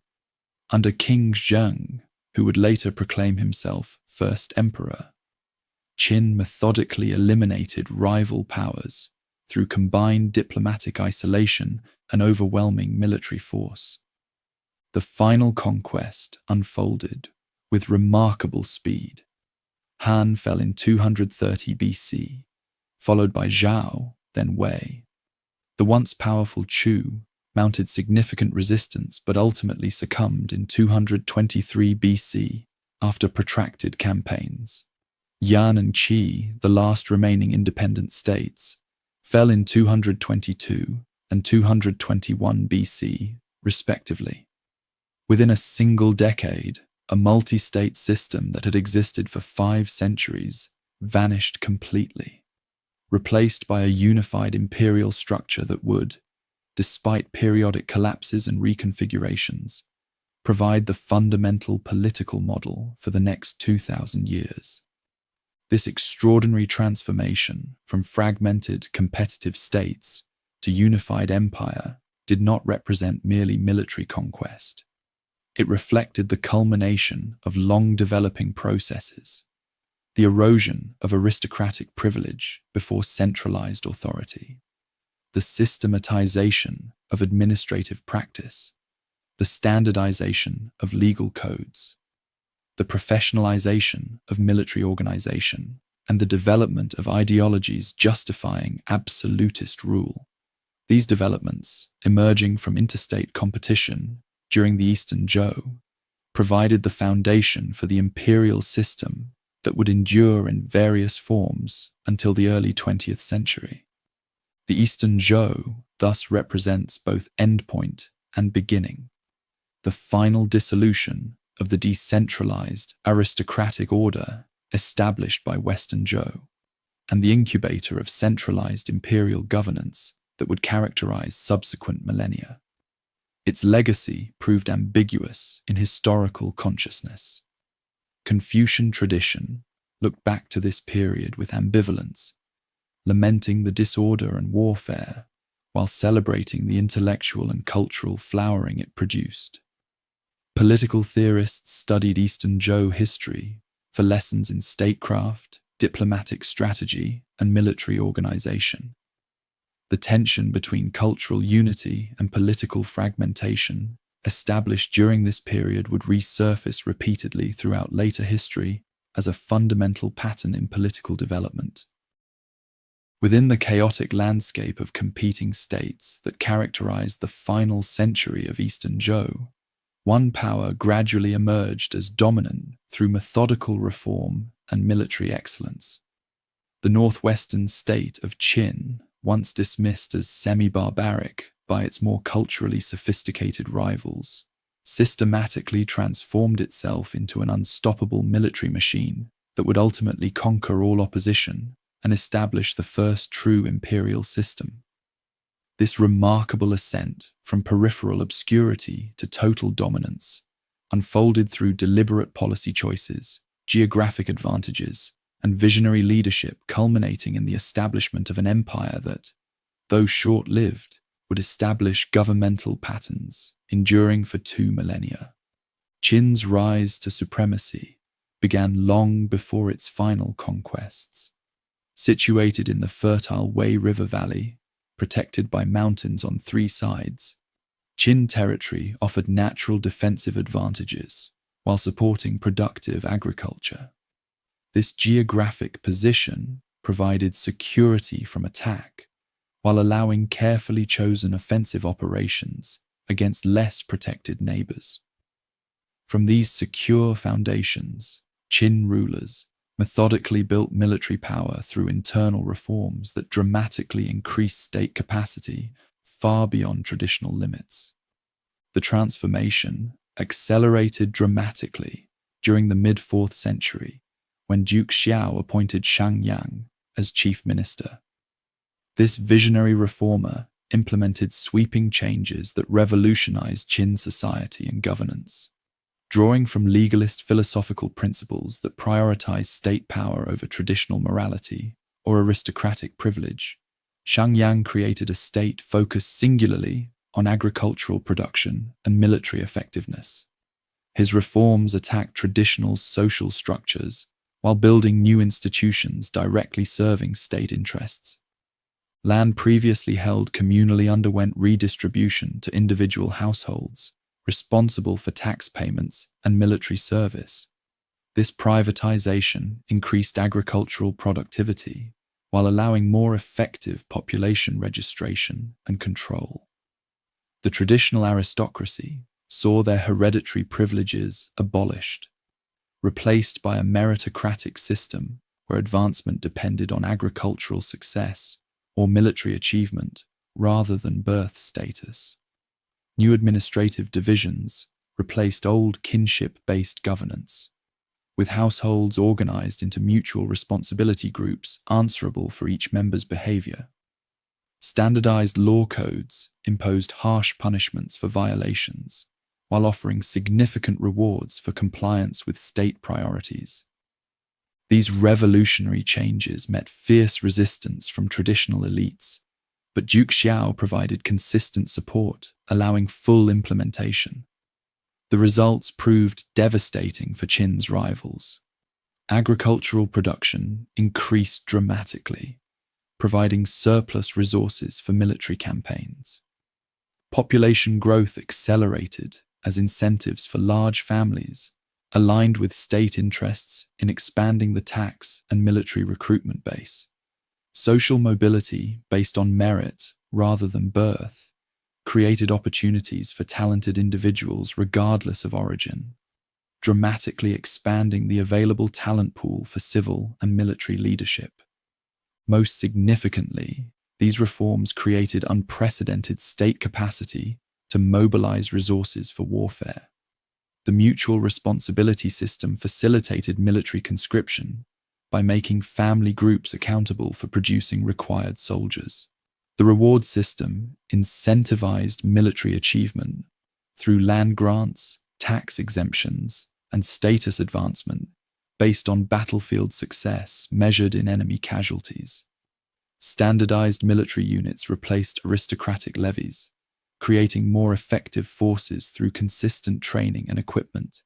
Combined, these changes produced armies of unprecedented size and effectiveness, deployed by a state single-mindedly focused on territorial expansion. The decades following Shang Yang's reforms witnessed steady Qin expansion at its rival's expense. Despite Shang Yang's eventual downfall and execution after Duke Xiao's death, his institutional innovations remained largely intact, continuing to provide superior state capacity. Under King Zhaoxiang, Qin forces annexed substantial territories from neighboring Wei and Han. Subsequent campaigns against Zhao gained control of the Ordos region, providing additional resources and strategic depth. By the middle 3rd century, Qin had clearly established itself as the most powerful contender for eventual domination.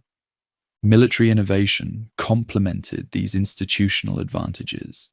Qin armies pioneered effective combined arms tactics, integrating infantry, cavalry, and crossbowmen in coordinated operations. Standardized weapons and equipment manufactured in state arsenals provided technological consistency lacking in rival forces. Professional commanders selected through demonstrated ability rather than birth led these forces with strategic sophistication beyond their opponents' capabilities. Logistics systems supported extended campaigns far from home territory, allowing sustained offensive operations rather than mere raiding expeditions. The final drive for unification accelerated dramatically after the young ruler Yingzheng assumed direct control in the year 238 upon reaching adulthood. Later known as Qin Shi Huang, this extraordinarily ambitious monarch combined ruthless determination with strategic patience in pursuing the ultimate goal of total conquest. Working with capable ministers, including Li Si and military commanders like Wang Jian, he implemented a comprehensive strategy targeting each rival state in sequence, rather than attempting simultaneous campaigns that would risk hostile alliances. Diplomatic isolation preceded military attack in this methodical approach. Qin agents employed bribery, misinformation, and exploitation of internal divisions to prevent effective coalitions forming against them. The famous strategist Fan Sui advised, distant states should be won by accommodation, neighboring states by force. Following this principle, Qin diplomacy maintained peaceful relations with non-adjacent powers while concentrating military force against immediate neighbors, preventing coordinated resistance that might have balanced Qin advantages. The final conquest unfolded with remarkable speed once fully launched. Han fell first early in the year 230. Its territory integrated directly into the Qin administrative system. Zhao followed 3 years after, despite fierce resistance. Wei, already severely weakened by previous defeats, succumbed with minimal fighting 1 year later. Chu, the most powerful remaining opponent, mounted substantial resistance under King Fuchu, but ultimately collapsed after devastating campaigns led by Wang Jian in the year 223. The northeastern states of Yan and Qi, isolated from potential allies, fell in rapid succession over the following 2 years. By 221, Yingzheng had accomplished what countless warriors and statesmen had attempted for centuries: complete unification of all major states under a single authority. The political implications of this unprecedented achievement demanded new conceptual frameworks. Previous Zhou kings had claimed nominal overlordship while actually presiding over a multi-state system. Yingzheng's conquest created something entirely different: direct administrative control over an immense territory without independent political entities within its borders. This revolutionary development required new terminology to express its nature. Rejecting the traditional royal title Wang, he proclaimed himself Shi Huangdi, First August Emperor, claiming universal sovereignty unprecedented in previous political experience. This title deliberately echoed ancient references to legendary sage rulers, while simultaneously asserting superiority over them. The term Huang evoked mythical three Augusts who established human civilization, while Dai recalled the five emperors who supposedly ruled during the Golden Age. By styling himself First Emperor, he positioned his achievement as inaugurating an entirely new historical epoch, superseding all previous arrangements. This ideological statement announced that the age of competing states had ended permanently, replaced by universal empire intended to endure for 10,000 generations. Having achieved military unification, the first emperor and his chief minister, Li Si, embarked on an ambitious program of standardization, intended to transform the conquered territories from a collection of distinct states into a single integrated entity. This systematic effort targeted fundamental aspects of daily life, administration, and cultural expression. Their revolutionary program aimed to erase the separate identities that had developed during centuries of political division, replacing them with uniform practices directly serving imperial authority. The standardization of writing ranks among the most consequential of these reforms. Prior to unification, different states used variant scripts that, while sharing common origins, had evolved significant regional differences. The first emperor decreed adoption of the small seal script throughout all imperial territories, eliminating regional variations. Officials received orders to produce standardized character lists, establishing uniform writing methods. This linguistic unification facilitated administrative communication while symbolically asserting cultural homogeneity under imperial rule. Similarly, systematic standardization extended to practical matters of daily commerce. Varying weights and measures, previously used in different regions, underwent replacement by single imperial standards. Officials distributed metal weight models to markets throughout the empire as reference examples. Standard measuring containers for grain and other commodities replaced local variants. Most famously, the empire standardized axle widths for all carts and wagons, creating a transportation system where vehicles could utilize the same roads and wheel ruts throughout imperial territories. These practical measures facilitated trade while symbolizing imperial unification through everyday experience. The most revolutionary transformation involved abolishing the hereditary aristocracy that had dominated political life for centuries. The traditional feudal structure, already weakened in most states during the Warring States period, underwent complete dismantlement under Qin.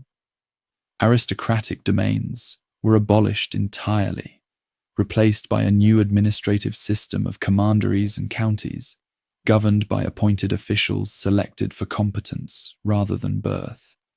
These administrators served limited terms and could be reassigned or removed at imperial pleasure, preventing the development of independent local power bases challenging central authority. This new administrative structure represented revolutionary centralization. The empire divided into 36 commanderies, further subdivided into counties. Each level featured parallel civil and military officials, preventing concentration of local authority. Regular rotation of officials between postings inhibited development of personal loyalty networks threatening imperial control. Standardized procedures governed all aspects of administration, with detailed regulations and reporting requirements ensuring compliance with central directives. This bureaucratic structure, though subsequently modified, established foundational patterns for imperial governance that would endure until the 20th century. Legal standardization complemented administrative reformation. The first emperor promulgated a single comprehensive legal code, superseding all regional variants. This system, drawing heavily from legalist philosophy, established harsh punishments for violations while minimizing judicial discretion. Collective responsibility mechanisms held family members and neighbors accountable for reporting crimes. The legal principle of uniformity received explicit endorsement. The same crime shall receive the same punishment regardless of rank. While allowing special consideration for agricultural producers and military personnel advancing state interests, the system otherwise treated subjects uniformly before imperial law. These transformative measures encountered significant resistance from many who had benefited under previous arrangements, or held philosophical objections to the legalist principles underlying Qin governance. The imperial response proved ruthless in eliminating opposition. The infamous burning of books and burying of scholars incident exemplified this suppression of dissent. On Li Si's recommendation, the first emperor ordered destruction of texts promoting alternative political philosophies, particularly Confucian works advocating traditional values and limited government. Only practical texts on medicine, agriculture, divination, and forestry received exemption from destruction. Most notoriously, traditional accounts claim approximately 400 scholars suffered execution for possessing prohibited books or criticizing imperial policies. While modern scholarship questions the literal accuracy of these figures, contemporary evidence confirms systematic suppression of intellectual traditions, challenging legalist orthodoxy. This intellectual standardization attempted to eliminate conceptual frameworks that might justify opposition to imperial authority, establishing ideological conformity matching administrative centralization. The massive infrastructure projects characterizing the first emperor's reign demonstrated imperial power while providing practical benefits and employment for the enormous population now under central control. The road network radiated from the capital Xianyang, with standardized width main highways connecting all major administrative centers. Imperial regulations dictated the planting of trees along these routes to provide shade for travelers. Carriages traveled on the right side according to imperial decree, establishing traffic patterns, maintaining order and efficiency. This transportation network facilitated rapid movement of troops, officials, and commercial goods throughout imperial territories. Most famously, existing defensive walls constructed by various former states underwent connection and extension into what later generations would call the Great Wall. Hundreds of thousands of laborers, including convicts, conscripts, and soldiers, worked on this massive project intended to provide strategic depth against nomadic incursions from the north. Rather than a single continuous structure as often imagined, this defensive system comprised multiple overlapping fortifications adapted to local terrain. Watchtowers, garrison points, and signal stations complemented the physical barriers, creating an integrated defensive network protecting agricultural lands from nomadic raids. The Lingkou Canal represented another monumental engineering achievement. This artificial waterway connected the Xiang River flowing south to the Yangtze, with the Li River flowing into the Pearl River system, creating a transportation route linking northern and southern territories. This project facilitated movement of military forces and supplies, while stimulating commerce between regions with complementary resources and products. The canal's construction demonstrated sophisticated hydrological engineering, including precise elevation calculations, lock systems, and embankment reinforcement techniques preventing erosion. Personal projects reflecting imperial grandeur accompanied these practical works. The Epang Palace complex near the capital reportedly covered an immense area with capacity to accommodate 10,000 attendees at court ceremonies. Constructed to demonstrate imperial magnificence, its audience hall alone measured hundreds of meters in length, according to archaeological evidence confirming literary descriptions. Similarly, massive scale characterized the imperial mausoleum complex near Mount Li. This extraordinary project, begun immediately after the first emperor assumed direct rule, employed hundreds of thousands of workers over decades, creating an artificial mountain containing elaborate burial chambers. The famous terracotta army, discovered in this funerary complex, demonstrates both the technical capabilities and organizational capacity of the empire. Thousands of life-sized warrior figures, each with unique facial features and accurately rendered equipment, accompanied the imperial tomb along with terracotta horses, chariots, and weapons. This ceramic army, arranged in precise military formation, represented revolutionary funerary practice, replacing human sacrifice with symbolic representations, while demonstrating imperial power extending even into the afterlife. Despite these monumental achievements in unification, standardization, and infrastructure development, the Qin imperial system contained fatal structural weaknesses that would prevent its long-term sustainability. The regime's extraordinary demands on the population through taxation, conscription, and forced labor created widespread resentment across all social classes. Legal harshness made daily existence precarious for ordinary subjects, with minor infractions potentially resulting in mutilation punishments or assignment to lethal labor projects. Even officials lived in constant fear, as administrative failure or perceived disloyalty brought swift and severe punishment regardless of past service. Economic exhaustion accelerated under these pressures. Agricultural production suffered as farmers faced simultaneously increasing tax burdens and removal from their fields for labor service or military campaigns. Commercial activity struggled under oppressive regulations and arbitrary confiscation. Essential infrastructure maintenance suffered as resources diverted to prestige projects and military campaigns. Most significantly, the elimination of local elites removed intermediate social structures that had traditionally mediated between state demands and local populations, creating direct confrontation between imperial authority and exhausted subjects. The first emperor's personality increasingly exacerbated these structural problems as his reign progressed. Historical accounts describe growing paranoia, manifested through harsh punishment of perceived critics and obsessive security measures.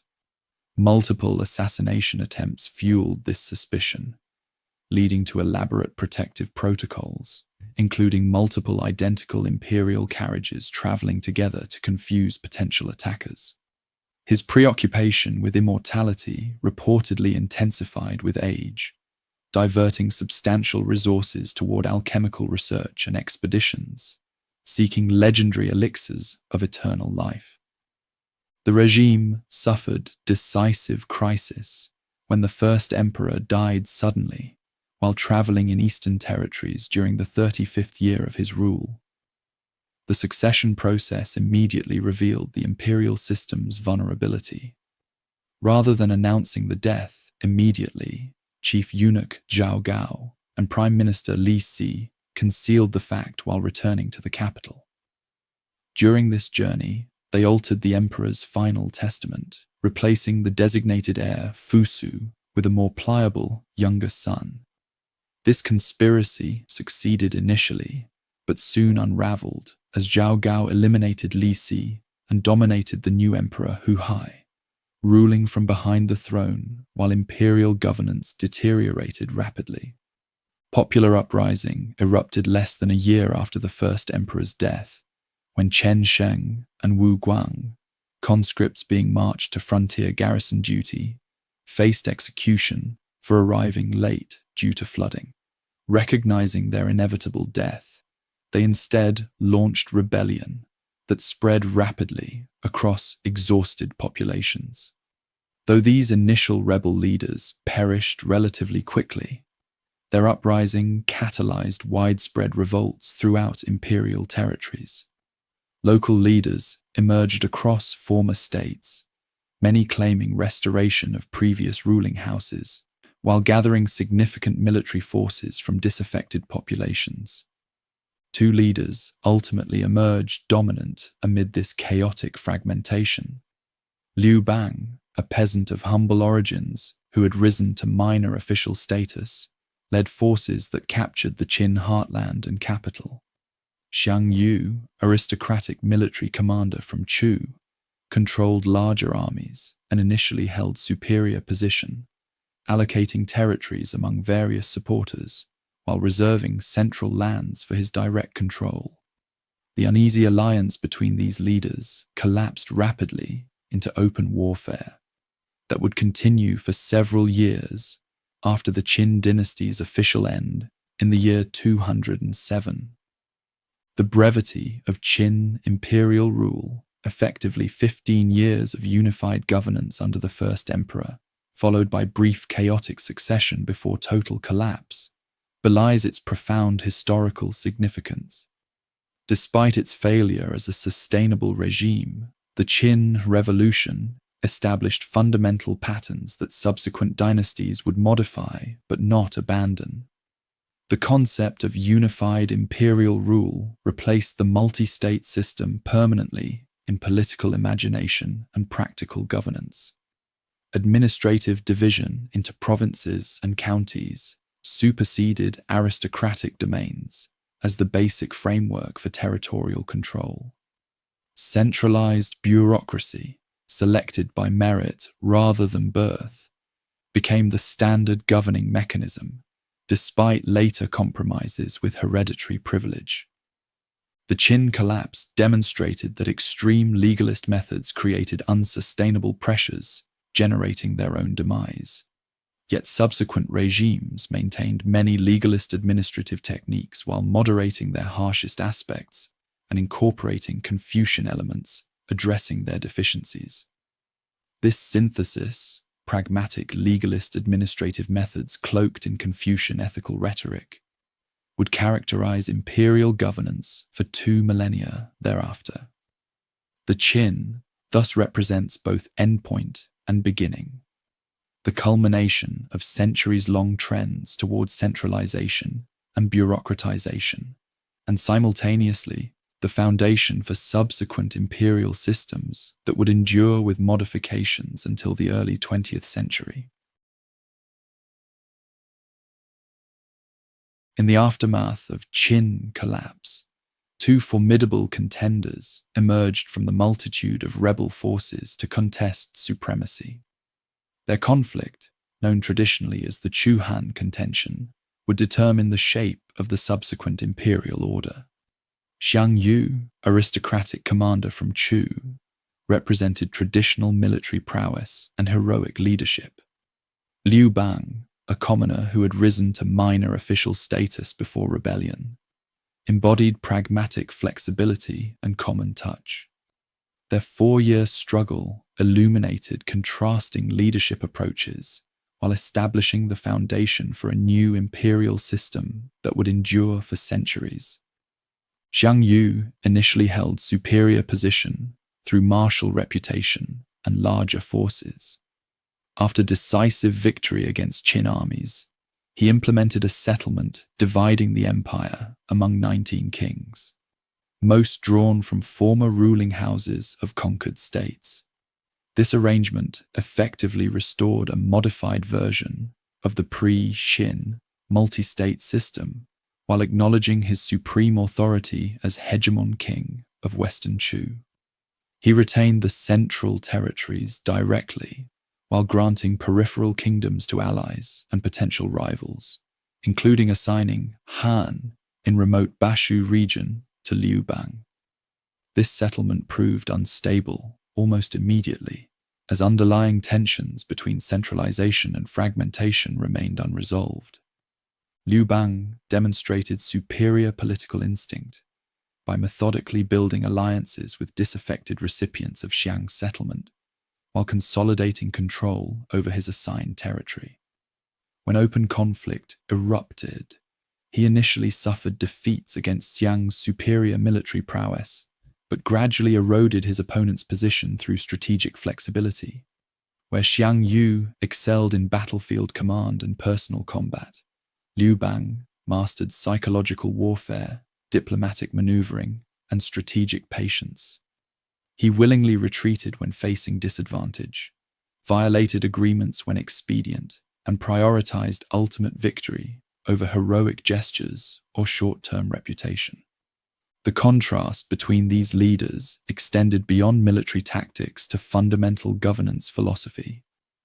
Xiang Yu, despite his rebellion against Qin, represented traditional aristocratic values emphasizing personal honor, martial virtue, and hereditary privilege.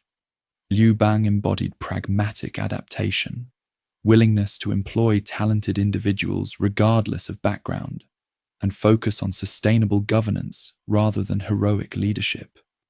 These differing approaches manifested in their treatment of conquered territories. Xiang Yu permitted his forces to loot and destroy the Qin capital, alienating local populations.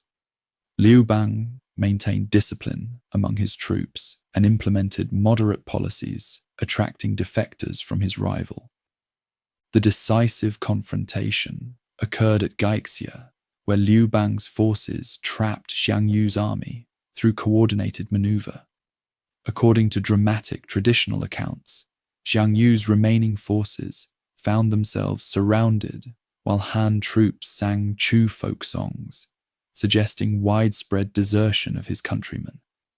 Rather than surrender, Xiang Yu reportedly fought through enemy lines with a handful of followers before committing suicide beside a river, declaring, "Heaven, not my ability, caused my defeat." This romantic end strengthened his historical portrayal as tragic hero rather than failed contender, remaining a powerful cultural archetype celebrating martial virtue despite political failure. Following this victory, early in the year 202, Liu Bang established the Han dynasty that would rule, with one brief interruption, for the next 4 centuries. Taking the title Emperor Gaozu, he confronted challenges remarkably similar to those faced by the Qin founder a generation earlier. How to establish sustainable, centralized governance after generations of division and warfare. His approach demonstrated pragmatic moderation, informed by recent experience of Qin failure, seeking balance between centralization, necessary for imperial cohesion, and flexibility, required for stability and popular acceptance. The early Han imperial structure reflected this balanced approach. Gaozu retained the Qin administrative division into commanderies directly administered by central appointees in core territories. However, he simultaneously established vassal kingdoms in peripheral regions, often governed by trusted relatives or supporters, with substantial autonomy under nominal imperial sovereignty. This hybrid system effectively created concentric zones of imperial control, direct administration in the heartland, decreasing central authority in outer regions, and diplomatic relationships beyond imperial boundaries, while creating potential long-term challenges through divided authority. This arrangement provided immediate stability while acknowledging practical limits of centralized control over such vast territories. Legal reform exemplified this moderate approach. While maintaining the bureaucratic framework of Qin legal codes, Gaozu dramatically reduced their severity, by eliminating the harshest punishments and simplifying regulations. The famous three-chapter law replaced the labyrinthine Qin statutes with straightforward provisions covering homicide, assault, and theft. Additional legislation followed addressing other concerns, but the overall legal burden on ordinary subjects decreased dramatically. Collective punishment largely disappeared, allowing families to live without constant fear of punishment for relatives' actions. These changes reduced bureaucratic control at local levels, but generated popular support essential for dynastic stability. Economic policies similarly balanced state interests with popular welfare. Tax rates decreased significantly from Qin levels, allowing agricultural recovery after warfare and excessive exactions. Government monopolies on salt and iron initially underwent relaxation, permitting private enterprise in these lucrative sectors. State control of coinage remained, ensuring monetary stability beneficial for commerce. Land distribution received particular attention through policies promoting smallholder agriculture over large estates. The regime acknowledged tax exemptions for impoverished regions recovering from warfare, demonstrating flexibility impossible under rigid Qin administration. These measures gradually restored prosperity while maintaining sufficient revenue for imperial operations. Intellectual policy revealed the most dramatic departure from Qin precedent. Where the first emperor had attempted to eliminate competing intellectual traditions through book burning and scholar suppression, Gaozu adopted intellectual pluralism, allowing various philosophical approaches to coexist. Confucian scholars found positions within the developing bureaucracy, alongside practitioners of more pragmatic traditions. The famous debate on salt and iron during a subsequent reign exemplified this pluralistic approach, with court officials openly advocating competing economic theories based on different philosophical premises. This intellectual openness allowed adaptive policy development impossible under rigid ideological orthodoxy. Perhaps most significantly, Gaozu instituted personnel policies emphasizing practical effectiveness over theoretical purity. Unlike Qin, emphasis on absolute loyalty and ideological conformity, early Han administration valued competence across diverse backgrounds. The emperor famously appointed former opponents to high positions when they demonstrated useful capabilities. His pragmatic declaration that "I conquered the empire from horseback, but one cannot govern from horseback," acknowledged the necessity of employing experienced administrators, even when they had previously served rival regimes. This meritocratic approach maximized available talent while demonstrating confidence that practical incentives would ensure loyalty more effectively than ideological tests or punitive measures. The resulting governmental synthesis represented neither complete restoration of pre-Qin traditions nor continuation of Qin innovations, but rather creative adaptation, drawing elements from both while adding novel features. From Qin came centralized administration, standardized procedures, and bureaucratic structure. Pre-Qin traditions contributed ethical governance concepts, intellectual diversity, and recognition of practical limits on central authority. The Han innovation involved balancing these competing elements through flexible application, rather than rigid adherence to any single model. This pragmatic approach, avoiding extremes while incorporating useful elements from diverse traditions, established patterns characterizing subsequent imperial governance for 2 millennia. Despite Gaozu's success establishing stable governance after decades of warfare, the early Han faced persistent challenges requiring constant attention. Xiongnu, nomadic confederations along the northern frontier, posed the most immediate external threat. These steppe peoples controlled vast territories beyond the Great Wall, conducting periodic raids against agricultural settlements and disrupting trade routes. Their mobile lifestyle and superior cavalry made them nearly impossible to defeat decisively through conventional military campaigns. Unlike settled states with fixed capitals and infrastructure vulnerable to capture, the Xiongnu could simply withdraw into the steppe when confronted with superior forces, then return after imperial armies withdrew. Gaozu personally led early campaigns against these northern peoples with disappointing results.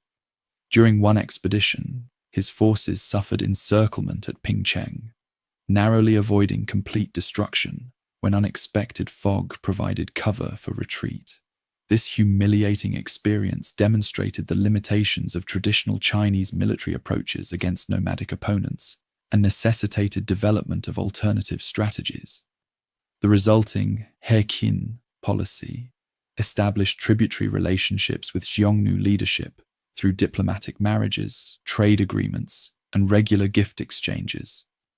While appearing as submission to contemporary Chinese observers, this pragmatic approach minimized border conflicts while allowing internal development during the dynasty's formative decades.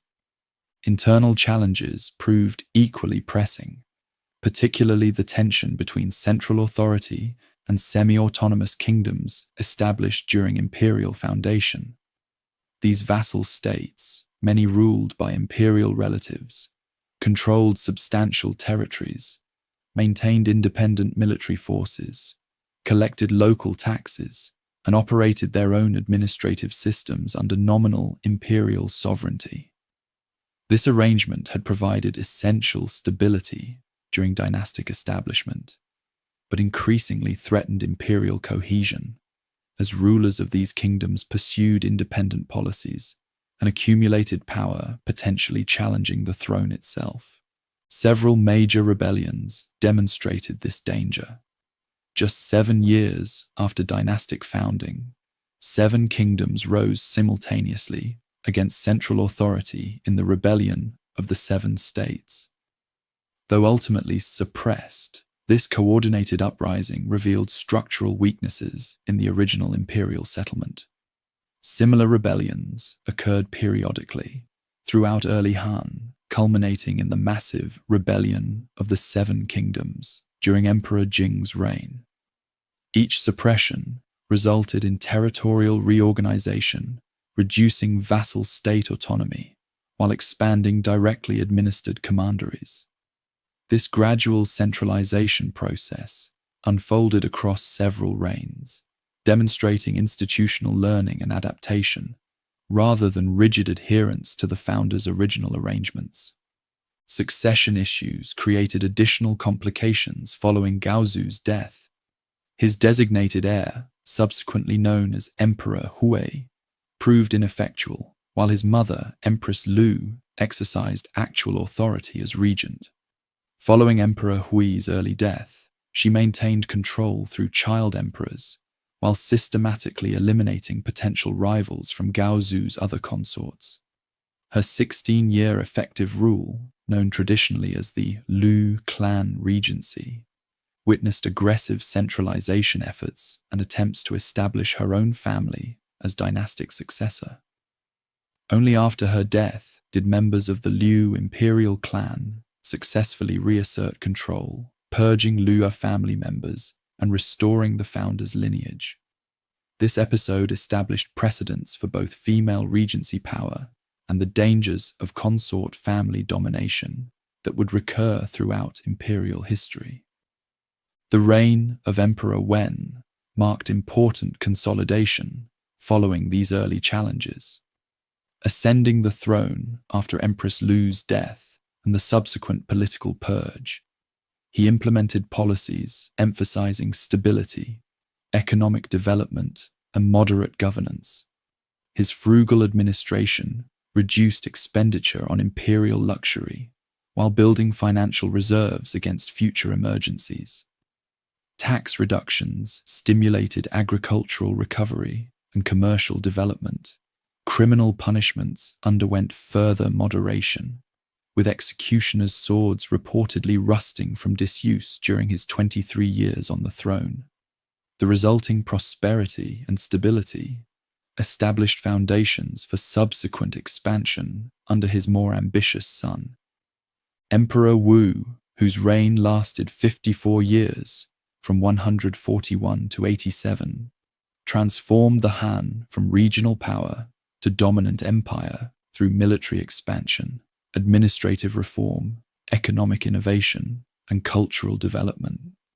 His assertive policies, built upon the solid foundation established during previous reigns, while dramatically extending imperial influence across Eastern Asia. The resulting political, economic, and cultural patterns would define imperial governance for centuries thereafter, earning his reign recognition as the apogee of Western Han achievement and establishing models for subsequent dynastic golden ages.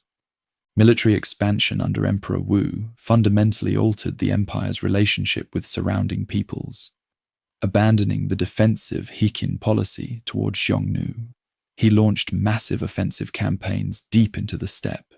Generals Wei Qing and Huo Qubing led armies numbering hundreds of thousands, supported by complex logistics systems sustaining operations far beyond settled agricultural regions.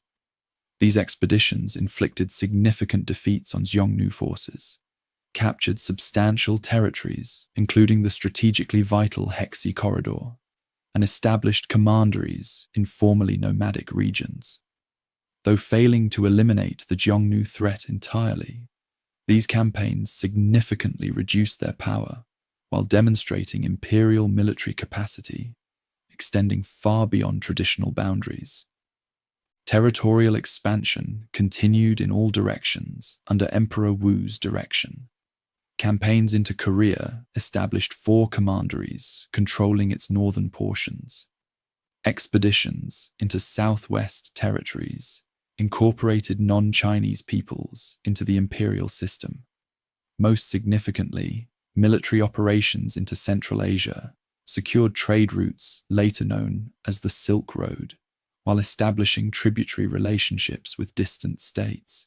This expansionist program effectively doubled imperial territory compared to early Han borders, incorporating diverse populations and resources, while creating buffer zones protecting core agricultural regions from external threats.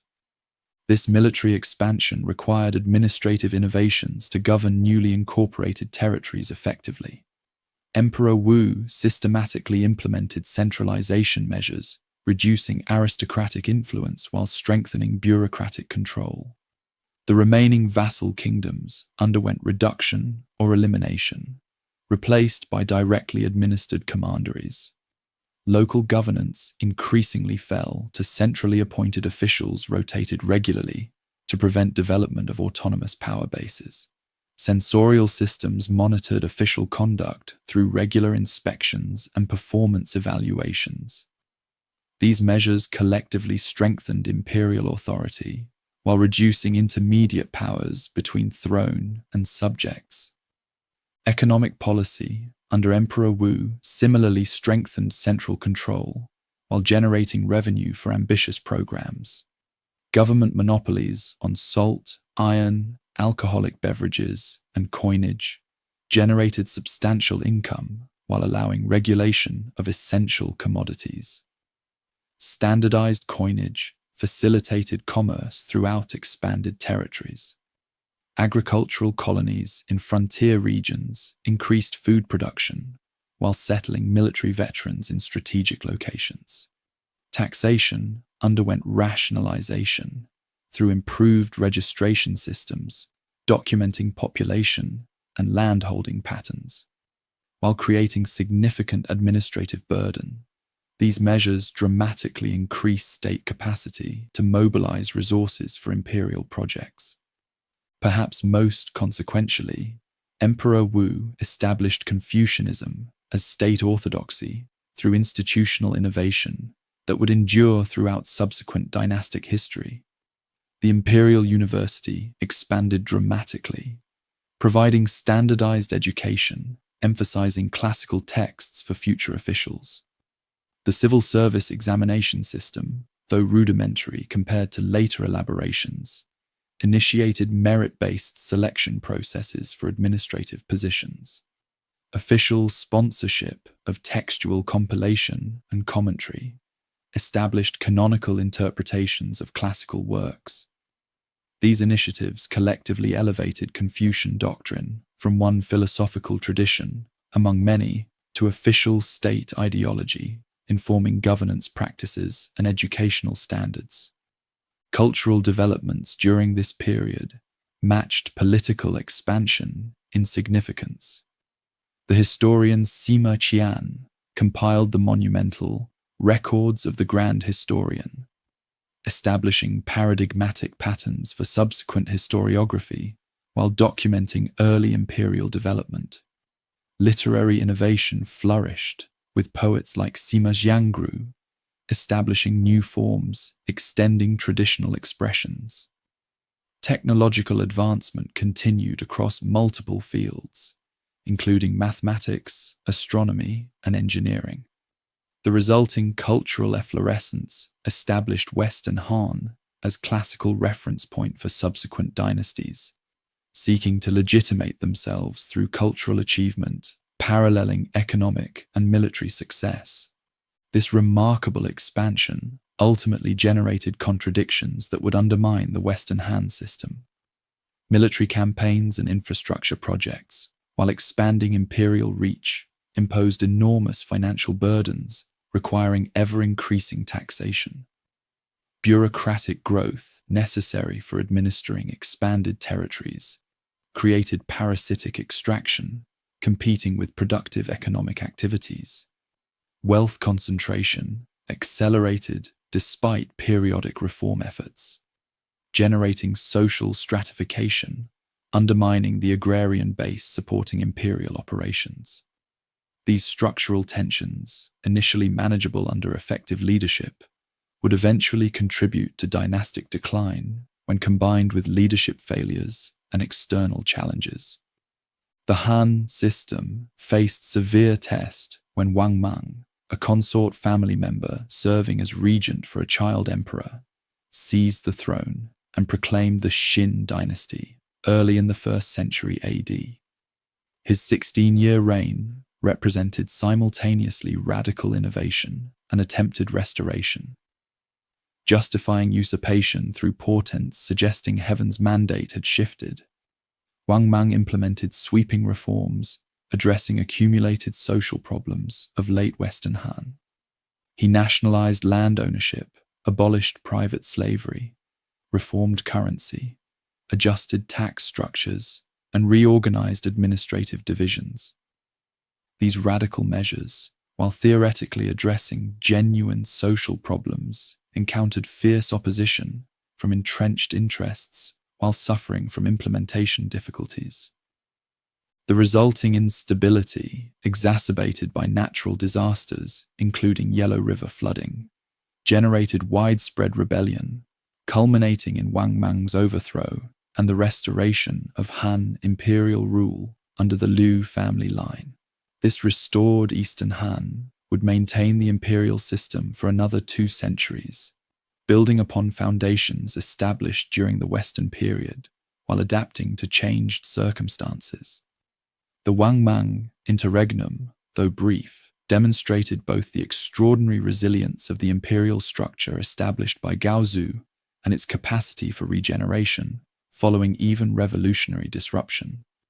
This cycle, establishment, expansion, crisis, restoration, would establish patterns characterizing imperial history through numerous dynastic transitions across subsequent millennia.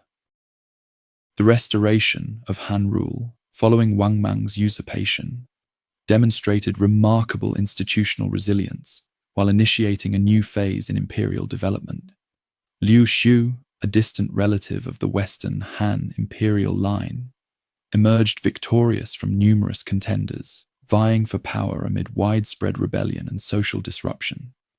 Taking the reign title Guangwu upon ascending the throne, He methodically reconsolidated imperial authority through military campaigns against regional warlords, remnant Shin forces, and various rebel groups. This process, extending across a decade following his initial proclamation as emperor, re-established central governance over territories that had fragmented during the tumultuous final years of Wang Mang's rule. Unlike the Western Han founder, who established an entirely new system, Guangwu undertook systematic restoration of proven governance structures while implementing selective reforms addressing evident weaknesses. The capital relocated to Luoyang in the eastern portion of the empire, reflecting strategic recalculation after bitter experience with natural disasters and rebellions that had threatened the previous capital at Chang'an. Administrative divisions underwent reorganization with increased emphasis on directly governed commanderies rather than semi-autonomous kingdoms. The recruitment system for officials received particular attention, with expanded emphasis on recommendations based on moral character and demonstrated administrative ability rather than solely military achievement or aristocratic background. This restored system required nearly 2 decades to stabilize completely. Frontier regions particularly resisted reincorporation, with non-Chinese peoples along the southern and western periphery maintaining effective independence for extended periods. Xiongnu Confederation fragments along the northern borders alternated between tributary submission and outright hostility, depending on immediate circumstances and leadership.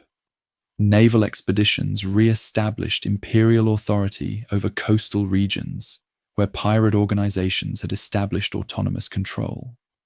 This gradual consolidation demonstrated both the strengths and limitations of imperial governance, capable of eventual restoration across vast territories, but requiring extensive time and resources to re-establish effective control after significant disruption. Once stabilized, the Eastern Han maintained the fundamental institutional framework established during the Western period, while developing important modifications responding to changed circumstances. The recruitment system for imperial officials evolved significantly, with growing emphasis on formal recommendation pathways, identifying candidates through moral reputation and educational attainment. The Imperial University expanded dramatically, eventually hosting thousands of students preparing for government service through classical education. Local academies proliferated in provincial centers, extending standardized educational access beyond the capital region. These developments strengthened meritocratic elements in the bureaucratic system while increasing Confucian influence on governance practice. Civil administration increasingly predominated over military leadership, reversing priorities from the dynasty's founding period. Professional administrators with classical education and family traditions of government service gradually displaced military commanders in senior positions. Palace eunuchs simultaneously gained influence through proximity to imperial decision-makers, creating an alternative power center competing with regular bureaucracy. Provincial governorships, once primarily military commands, transformed into predominantly civil positions, supervising tax collection, judicial proceedings, and infrastructure maintenance. This civilianization process strengthened administrative consistency, while potentially weakening responsive capacity during crisis situations requiring decisive military leadership. Economic changes created both opportunities and challenges for imperial governance. Agricultural production expanded through improved irrigation techniques, introduction of new crop varieties, and colonization of previously marginal lands. Population growth accelerated, with census records indicating approximately 60 million subjects by mid-dynasty, compared to roughly 20 million during early Western Han. Commercial networks extended throughout the empire and beyond, with specialized markets, standardized contractual forms, and sophisticated financial instruments facilitating long-distance trade. Manufacturing sophistication increased, with production centers specializing in particular goods, ranging from ceramics to textiles, metalwork to lacquerware. These developments generated substantial wealth supporting imperial operations, while simultaneously creating more complex systems potentially vulnerable to disruption. Land distribution patterns underwent significant transformation during this period. The early Han emphasis on smallholder agriculture, supporting independent farmers, gradually eroded despite periodic reform efforts. Economic pressures, population growth, and political favoritism contributed to increasing concentration of landholding among wealthy families, often connected to the imperial court. These large estates employed tenant farmers and agricultural laborers rather than independent smallholders, altering social relationships in rural areas while potentially reducing agricultural productivity through absentee management. Tax avoidance strategies implemented by powerful landowners shifted fiscal burdens onto remaining independent farmers, creating cycles of indebtedness and land abandonment that further accelerated consolidation patterns. External relations during Eastern Han demonstrated both continuity and adaptation compared to Western precedents. The northern frontier witnessed dramatic transformation when the previously unified Xiongnu Confederation fragmented into competing groups following internal leadership disputes. One faction, identified in Chinese sources as the Southern Xiongnu, accepted settlement within imperial territories under tributary status. This arrangement provided buffer protection against the remaining northern Xiongnu, while introducing substantial nomadic populations into frontier regions. Similarly, pragmatic approaches characterized relations with other peripheral peoples, with tribute systems, trade agreements, and occasional military expeditions, maintaining stable frontiers despite periodic conflicts. The most significant external development occurred in diplomatic and commercial connections with distant regions. The famous Zhangqian expeditions during Western Han had established initial contacts with Central Asian states. Eastern Han rulers expanded these connections dramatically, developing regular diplomatic exchanges and trade relationships with territories extending across Central Asia to the Parthian Empire and ultimately the eastern provinces of the Roman world. Buddhist teachings reached imperial territories through these transcontinental connections, initially establishing small communities of primarily non-Chinese adherents in trading centers, while gradually extending influence among native populations. These foreign contacts introduced new crops, technologies, artistic motifs, and intellectual concepts that gradually transformed imperial culture despite official emphasis on traditional values. Scientific and technological advancement accelerated during Eastern Han, building upon foundations established in earlier periods. Astronomical observation became increasingly sophisticated, with detailed records of celestial phenomena supporting calendar development and astrological interpretation relevant to imperial decision-making. Mathematical knowledge expanded beyond practical applications into theoretical exploration of numerical relationships and geometrical principles. Medical understanding advanced through systematic observation and textual compilation, with competing theoretical frameworks explaining disease causation and treatment approaches.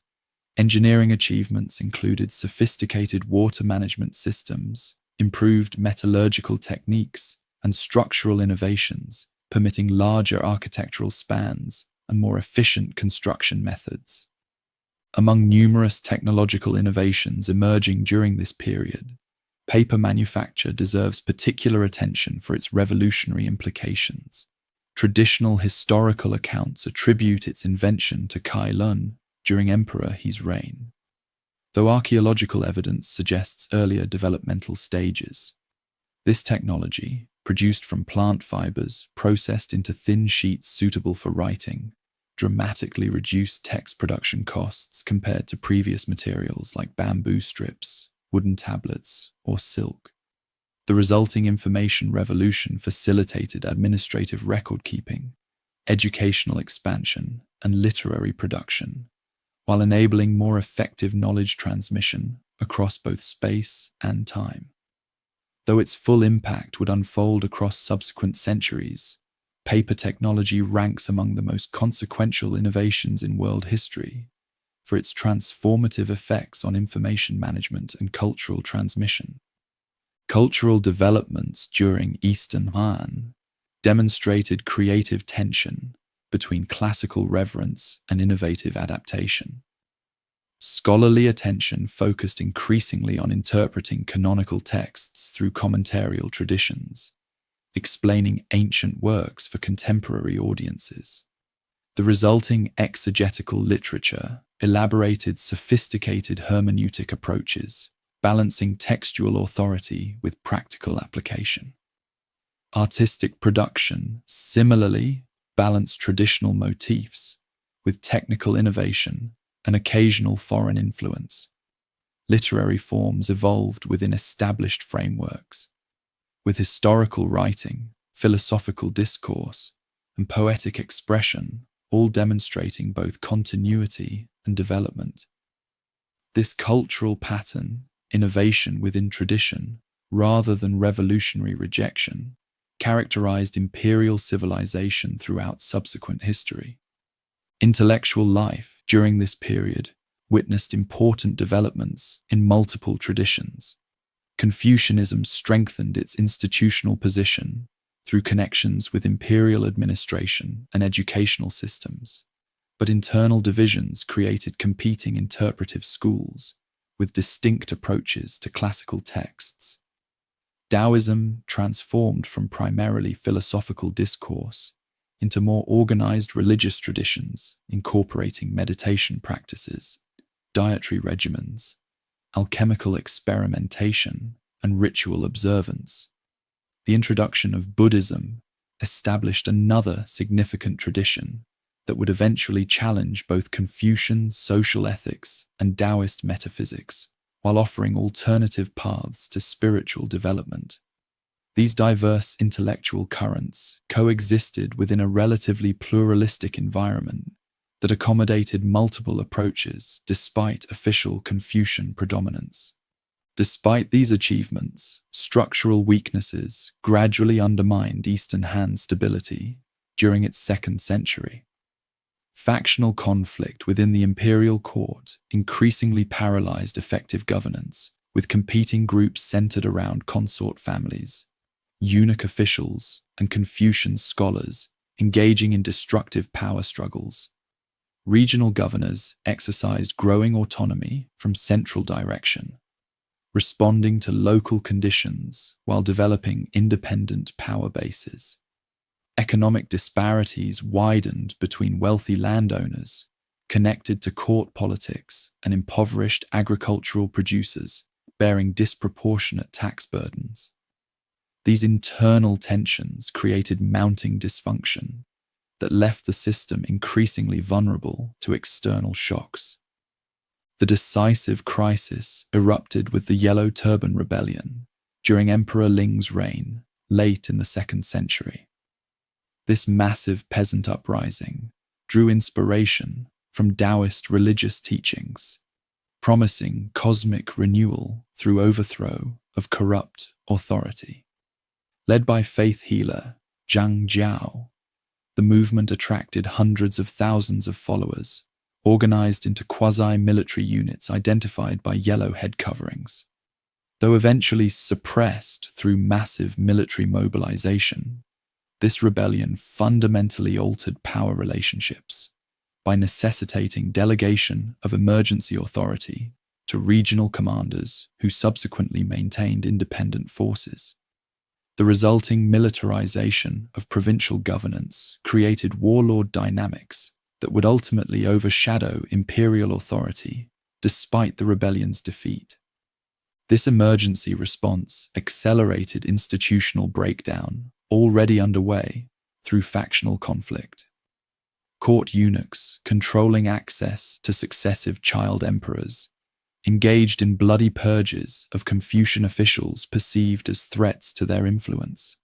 The infamous partisan prohibition executed or exiled thousands of scholars and officials, destroying institutional memory while creating martyr figures celebrated by subsequent generations.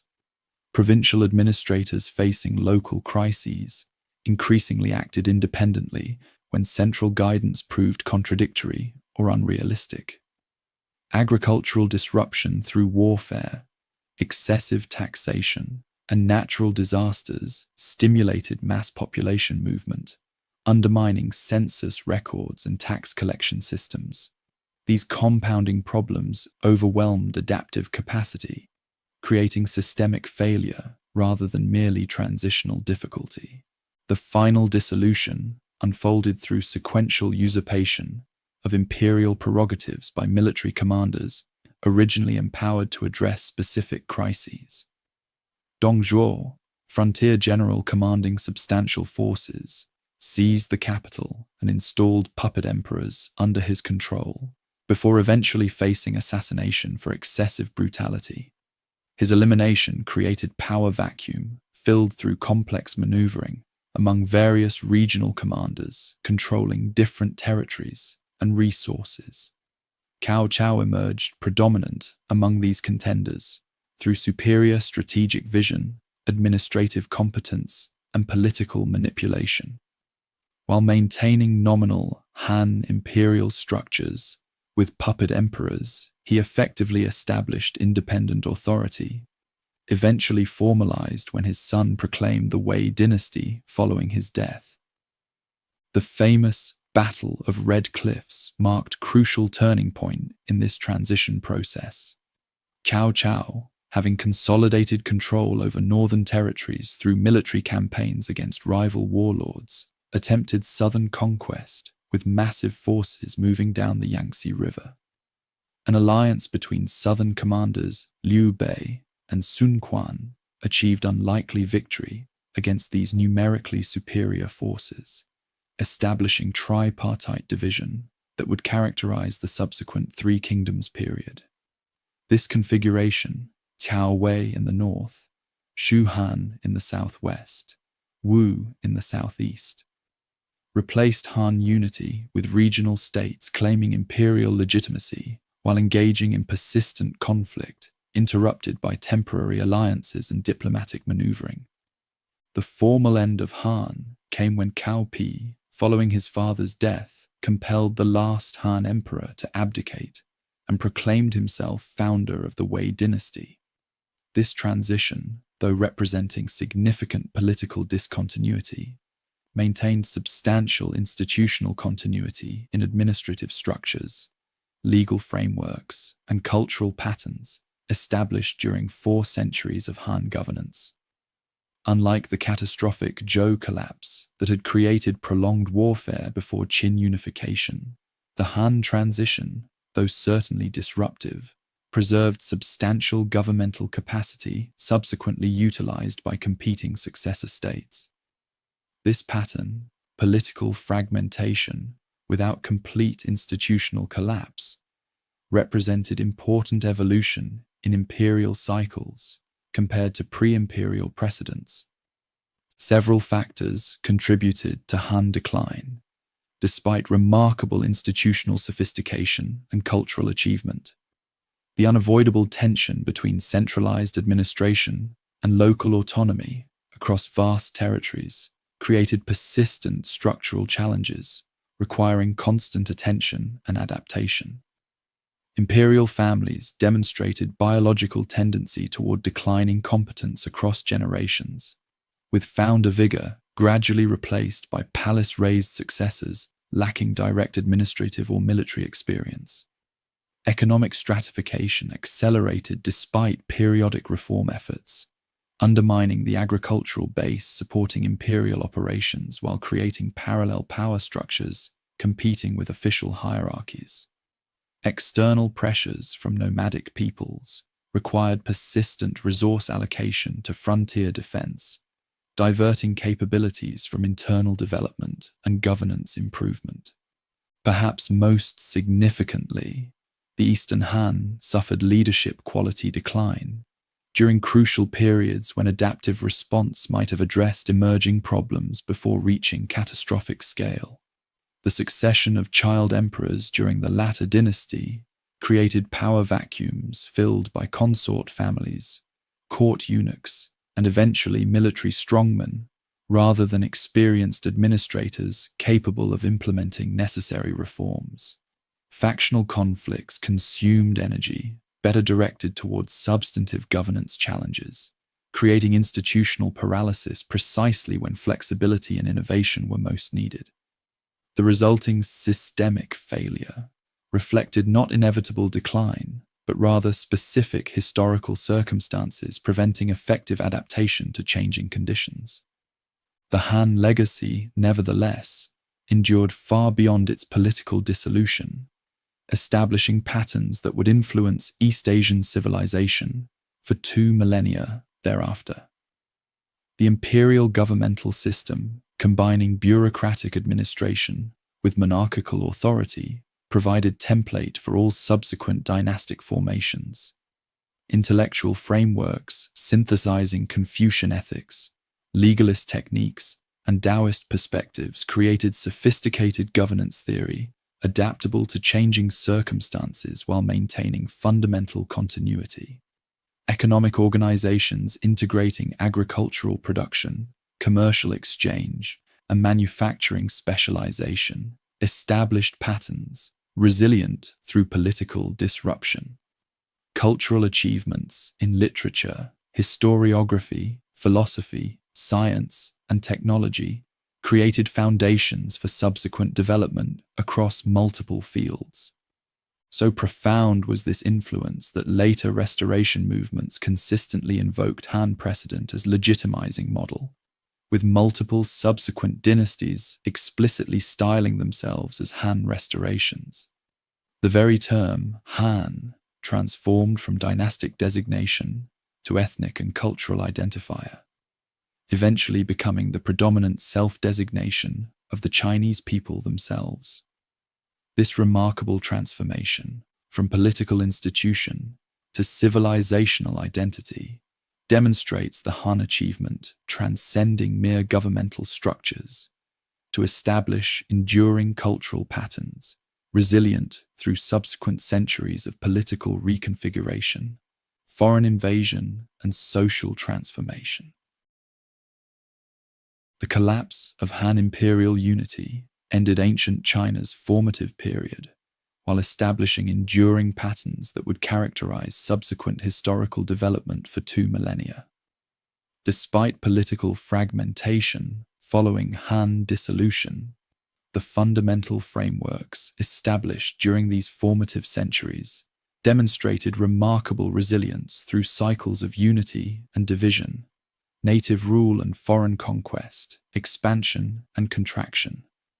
The imperial governmental system, intellectual traditions, economic organizations, and cultural achievements created during this period provided foundations for one of world history's most continuous civilizations, maintaining recognizable coherence despite dramatic transformations across subsequent eras. The political framework established through successive innovations, from warring states through Han, represented perhaps the most significant legacy of this formative period. Unlike European experiences, where Roman imperial collapse led to fundamentally different political organizations, the Chinese imperial system consistently re-emerged following periods of division, with each reunification consciously invoking previous dynastic models while implementing adaptations addressing contemporary circumstances. This pattern, division followed by reunion under modified imperial structures, characterized the entire span from Han collapse to the early 20th century, demonstrating extraordinary institutional resilience across nearly 2,000 years. Several key elements of this imperial framework deserve particular attention for their enduring influence. The concept of unified sovereignty under a single ruler, claiming universal authority, provided ideological foundation for political legitimacy throughout subsequent history.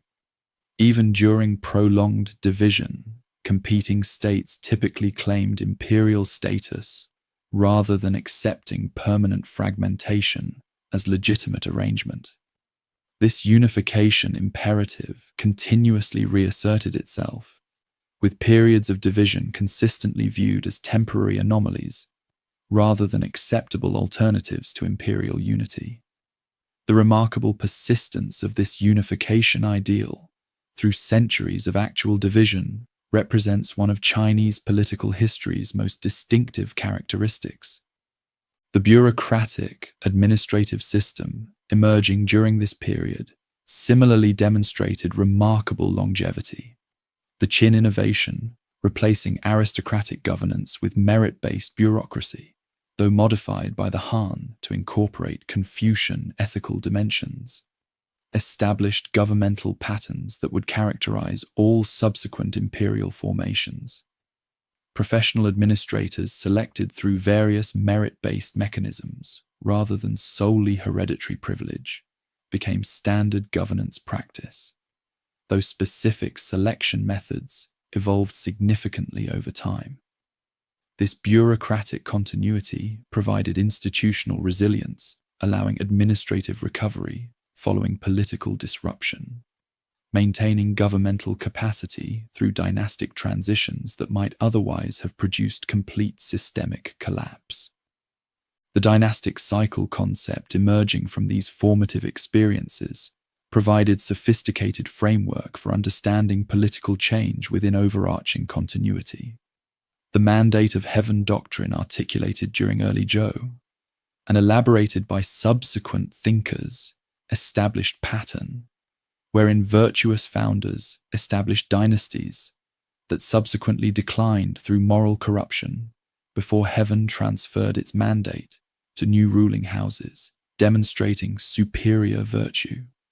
This framework simultaneously legitimized existing authority while providing theoretical justification for rebellion against corrupt rule, creating remarkably stable conceptual system, accommodating political change without destroying fundamental legitimacy of imperial governance itself.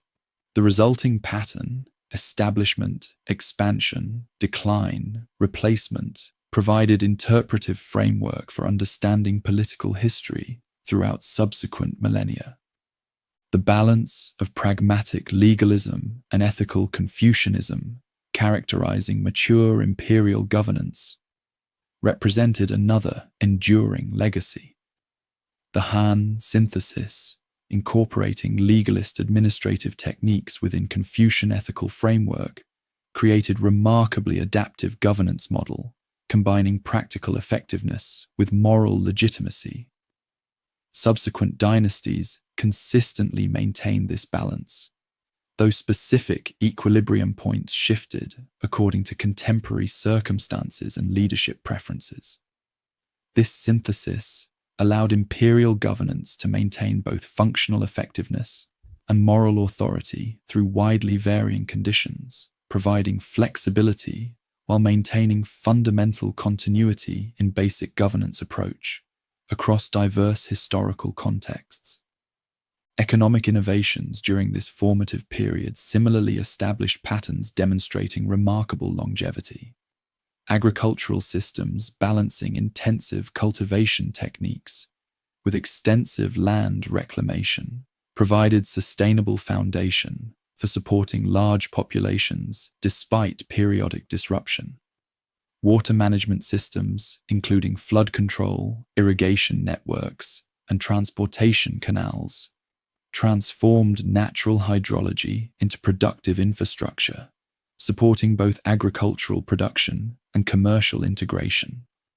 Specialized manufacturing centers produced goods, ranging from everyday necessities to sophisticated luxury items, creating complex economic networks extending throughout imperial territories and beyond. These economic patterns demonstrated remarkable resilience through political disruption, often maintaining functional operation despite governmental collapse. Technological innovations from this period produced transformative effects extending far beyond immediate contexts. Paper manufacture revolutionized information management, dramatically reducing text production costs while enabling more extensive record-keeping, educational access, and literary creation.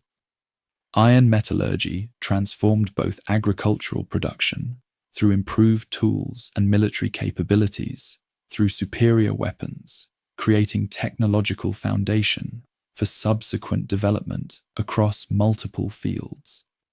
Civil engineering achievements, including road networks, bridge construction, and urban water systems, established infrastructure patterns that would characterize imperial territories for millennia thereafter.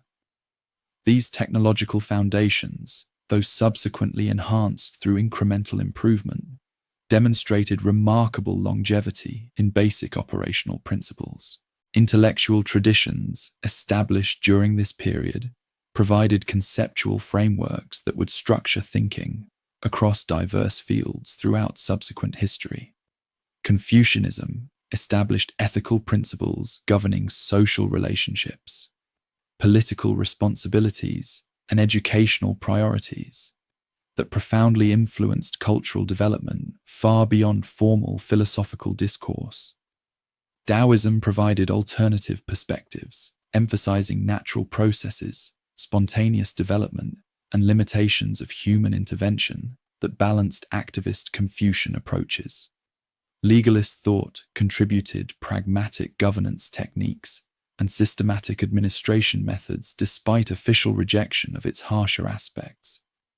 Together with other schools emerging during the Hundred Schools period, these intellectual traditions created sophisticated conceptual resources supporting subsequent cultural development across changing historical circumstances. The historical consciousness emerging during this period represented another distinctive legacy with profound implications for subsequent development. The systematic compilation of historical records, beginning with Confucian Spring and Autumn Annals, and reaching sophisticated expression in Sima Qian's records of the Grand Historian, established historiographical traditions unmatched in contemporary civilizations. This historical documentation, maintained through subsequent dynasties by specialized historical offices, created unprecedented continuity in institutional memory across political transitions. The resulting historical consciousness provided both practical governance resources through precedent analysis and cultural continuity through shared understanding of historical development across changing circumstances. Language standardization and literary development during this period created cultural foundations extending far beyond immediate political contexts. The Qin unification of writing systems, though subsequently modified through evolutionary development, established unified communication medium across diverse linguistic regions, enabling administrative coordination and cultural transmission despite significant spoken language variation. Literary forms developed during Han times established patterns for subsequent development across genres ranging from philosophical discourse to poetic expression, historical documentation to fictional narrative. These linguistic and literary frameworks provided cultural continuity, transcending political disruption, maintaining civilizational coherence through periods of fragmentation that might otherwise have produced permanent cultural divergence. Scientific and mathematical knowledge, developed during this formative period, similarly established foundations for subsequent intellectual traditions. Astronomical observation systems created during Western Han reached sophisticated expression in Eastern Han mathematical astronomy. establishing observational practices and theoretical frameworks that would influence subsequent traditions for millennia. Mathematical knowledge, extending beyond practical application into theoretical understanding, provided intellectual resources for subsequent development across fields ranging from engineering to economics. Medical understanding, incorporating both empirical observation and theoretical systematization, established healthcare approaches that would evolve through subsequent refinement while maintaining fundamental conceptual continuity. These scientific traditions, though developing differently from Western counterparts, demonstrated sophisticated understanding of natural phenomena within distinctive conceptual frameworks. The religious synthesis emerging during this period established patterns that would characterize subsequent spiritual development throughout East Asian civilization. State-sponsored ritual practices derived from ancient traditions provided framework for public religious observance connected with political authority. Family-centered ancestral veneration practices established religious continuity at household level, transcending political disruption or doctrinal change. Diverse beliefs regarding supernatural beings, cosmic forces, and afterlife possibilities coexisted within relatively tolerant environment, allowing multiple religious expressions. The introduction of Buddhism during Eastern Han, though initially peripheral, established presence for tradition that would subsequently transform religious landscape while adapting to existing cultural patterns. This religious complexity, balancing official cult with family practice, philosophical sophistication with popular devotion, created distinctive spiritual environment characterizing subsequent development. The social organization patterns established during this period demonstrated similar longevity, despite significant modification through subsequent historical developments. Family structures emphasizing patrilineal descent, hierarchical relationships, and multi-generational solidarity provided social stability transcending political disruption. Local community organizations balancing governmental administration with self-regulatory functions created resilient social infrastructure, adapting to changing circumstances while maintaining basic operational continuity. Status distinctions evolved from earlier aristocratic models toward more fluid arrangements based on combinations of birth, wealth, education, and official position, creating social mobility pathways within hierarchical framework. These social patterns, though subsequently modified through internal evolution and external influence, maintained recognizable continuity across diverse historical contexts. Diplomatic frameworks and foreign relations patterns established during this period similarly influenced subsequent development far beyond immediate historical context. The tributary system, conceptualizing external relationships through ritual submission, trade privileges, and cultural exchange, provided flexible framework, accommodating diverse interactions from genuine subordination to purely symbolic acknowledgement. Border management strategies, balancing military defense, diplomatic engagement, and cultural interaction, established approaches for managing relations with nomadic peoples that would characterize subsequent dynastic policies with appropriate modifications. These diplomatic frameworks, though evolving significantly through changing power relationships and cultural contacts, maintained conceptual continuity, providing interpretive structure for understanding external relationships throughout imperial history. The geographic extent of cultural influence established during this formative period created patterns that would characterize subsequent East Asian civilization. Core territories directly administered through imperial bureaucracy, established regions where cultural integration reached greatest depth, peripheral regions with significant non-Chinese populations, experienced varying degrees of cultural influence while maintaining distinctive identities. Beyond imperial boundaries, surrounding states, including Korean kingdoms, Japanese archipelago polities, and Vietnamese territories, selectively adopted aspects of this cultural complex while maintaining indigenous traditions. The resulting cultural sphere transcended political boundaries while acknowledging significant variation, creating distinctive civilizational zone characterized by shared elements including literary Chinese, Confucian social ethics, bureaucratic governance models, and agricultural techniques adapted to local conditions. These diverse legacies collectively created civilizational framework, demonstrating extraordinary continuity across millennia, despite significant transformation through both internal evolution and external influence. The bureaucratic empire, established through Qin innovation and Han modification, would re-emerge following each period of fragmentation, most notably under Sui and Tang, following nearly 4 centuries of division. The Confucian legalist synthesis would repeatedly reassert itself as governance framework, reaching particular sophistication during Song, before experiencing significant transformation under Mongol and Manchu conquest dynasties that nevertheless maintained fundamental institutional patterns.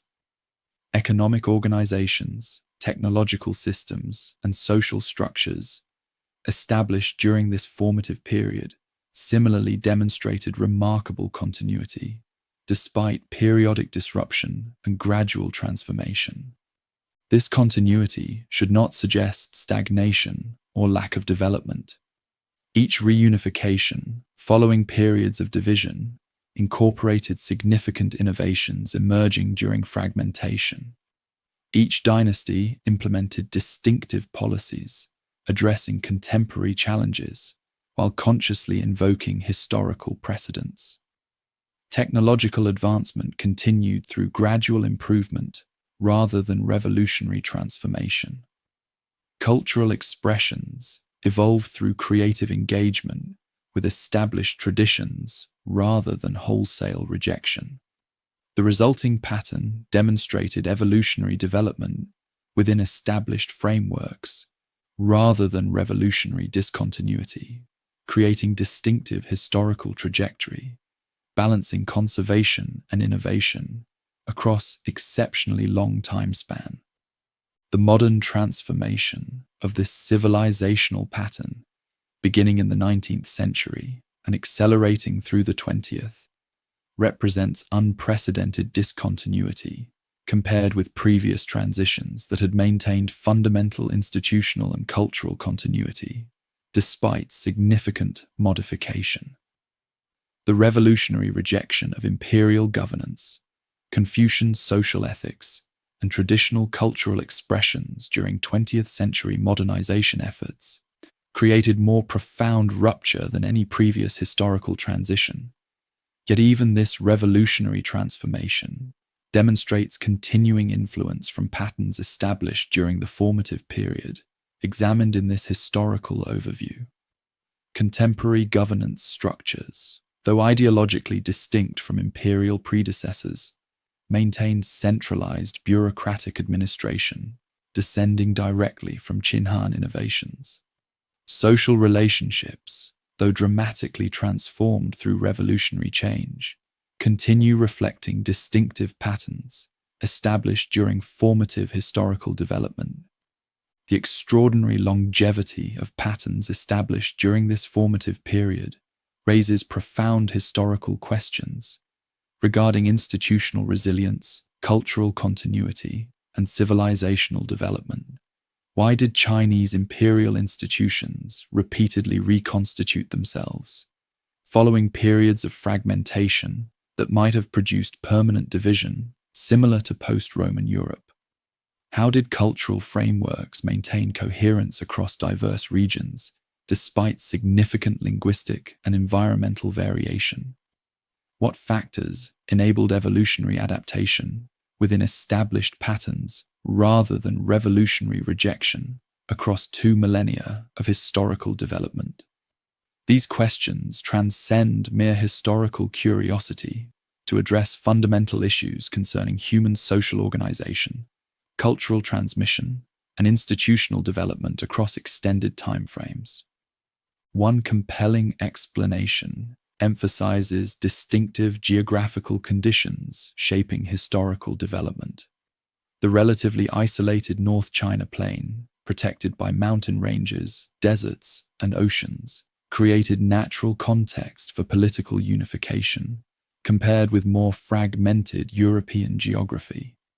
Extensive river systems facilitated transportation and communication, essential for administrative integration across vast territories. Agricultural productivity supported large populations, providing both tax revenue, sustaining governmental operations, and military manpower, enabling territorial control. These geographical advantages facilitated imperial reconstitution following periods of fragmentation, creating recurrent pattern of division, followed by reunion under modified institutional frameworks, maintaining fundamental continuity with earlier models. Another perspective emphasizes ideological factors, maintaining civilizational coherence despite political disruption. The comprehensive Confucian ethical system provided normative framework influencing social relationships, political expectations, and educational priorities, transcending particular governmental arrangements. The sophisticated historical consciousness maintained through systematic record-keeping created shared understanding of past developments, shaping contemporary expectations. Literary tradition, using standardized written language, enabled communication across linguistically diverse regions while providing shared cultural references.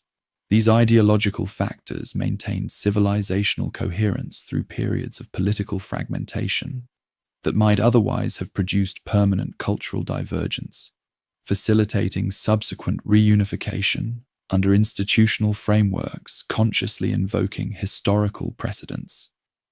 The ancient foundations examined throughout this historical overview thus continue influencing contemporary developments despite unprecedented discontinuities created through modern transformation. The institutional patterns, intellectual frameworks, social organizations, and cultural expressions established during formative historical development continue shaping contemporary experience through both direct continuity and reactive opposition. Understanding these ancient patterns provides essential perspective for comprehending subsequent historical development across 2 millennia, while illuminating distinctive features of contemporary society, still reflecting influences from formative experiences despite revolutionary transformation. This remarkable combination of continuity and change, conservation and innovation, tradition and adaptation, characterizes the extraordinary civilizational achievement emerging from the historical developments examined throughout this analysis.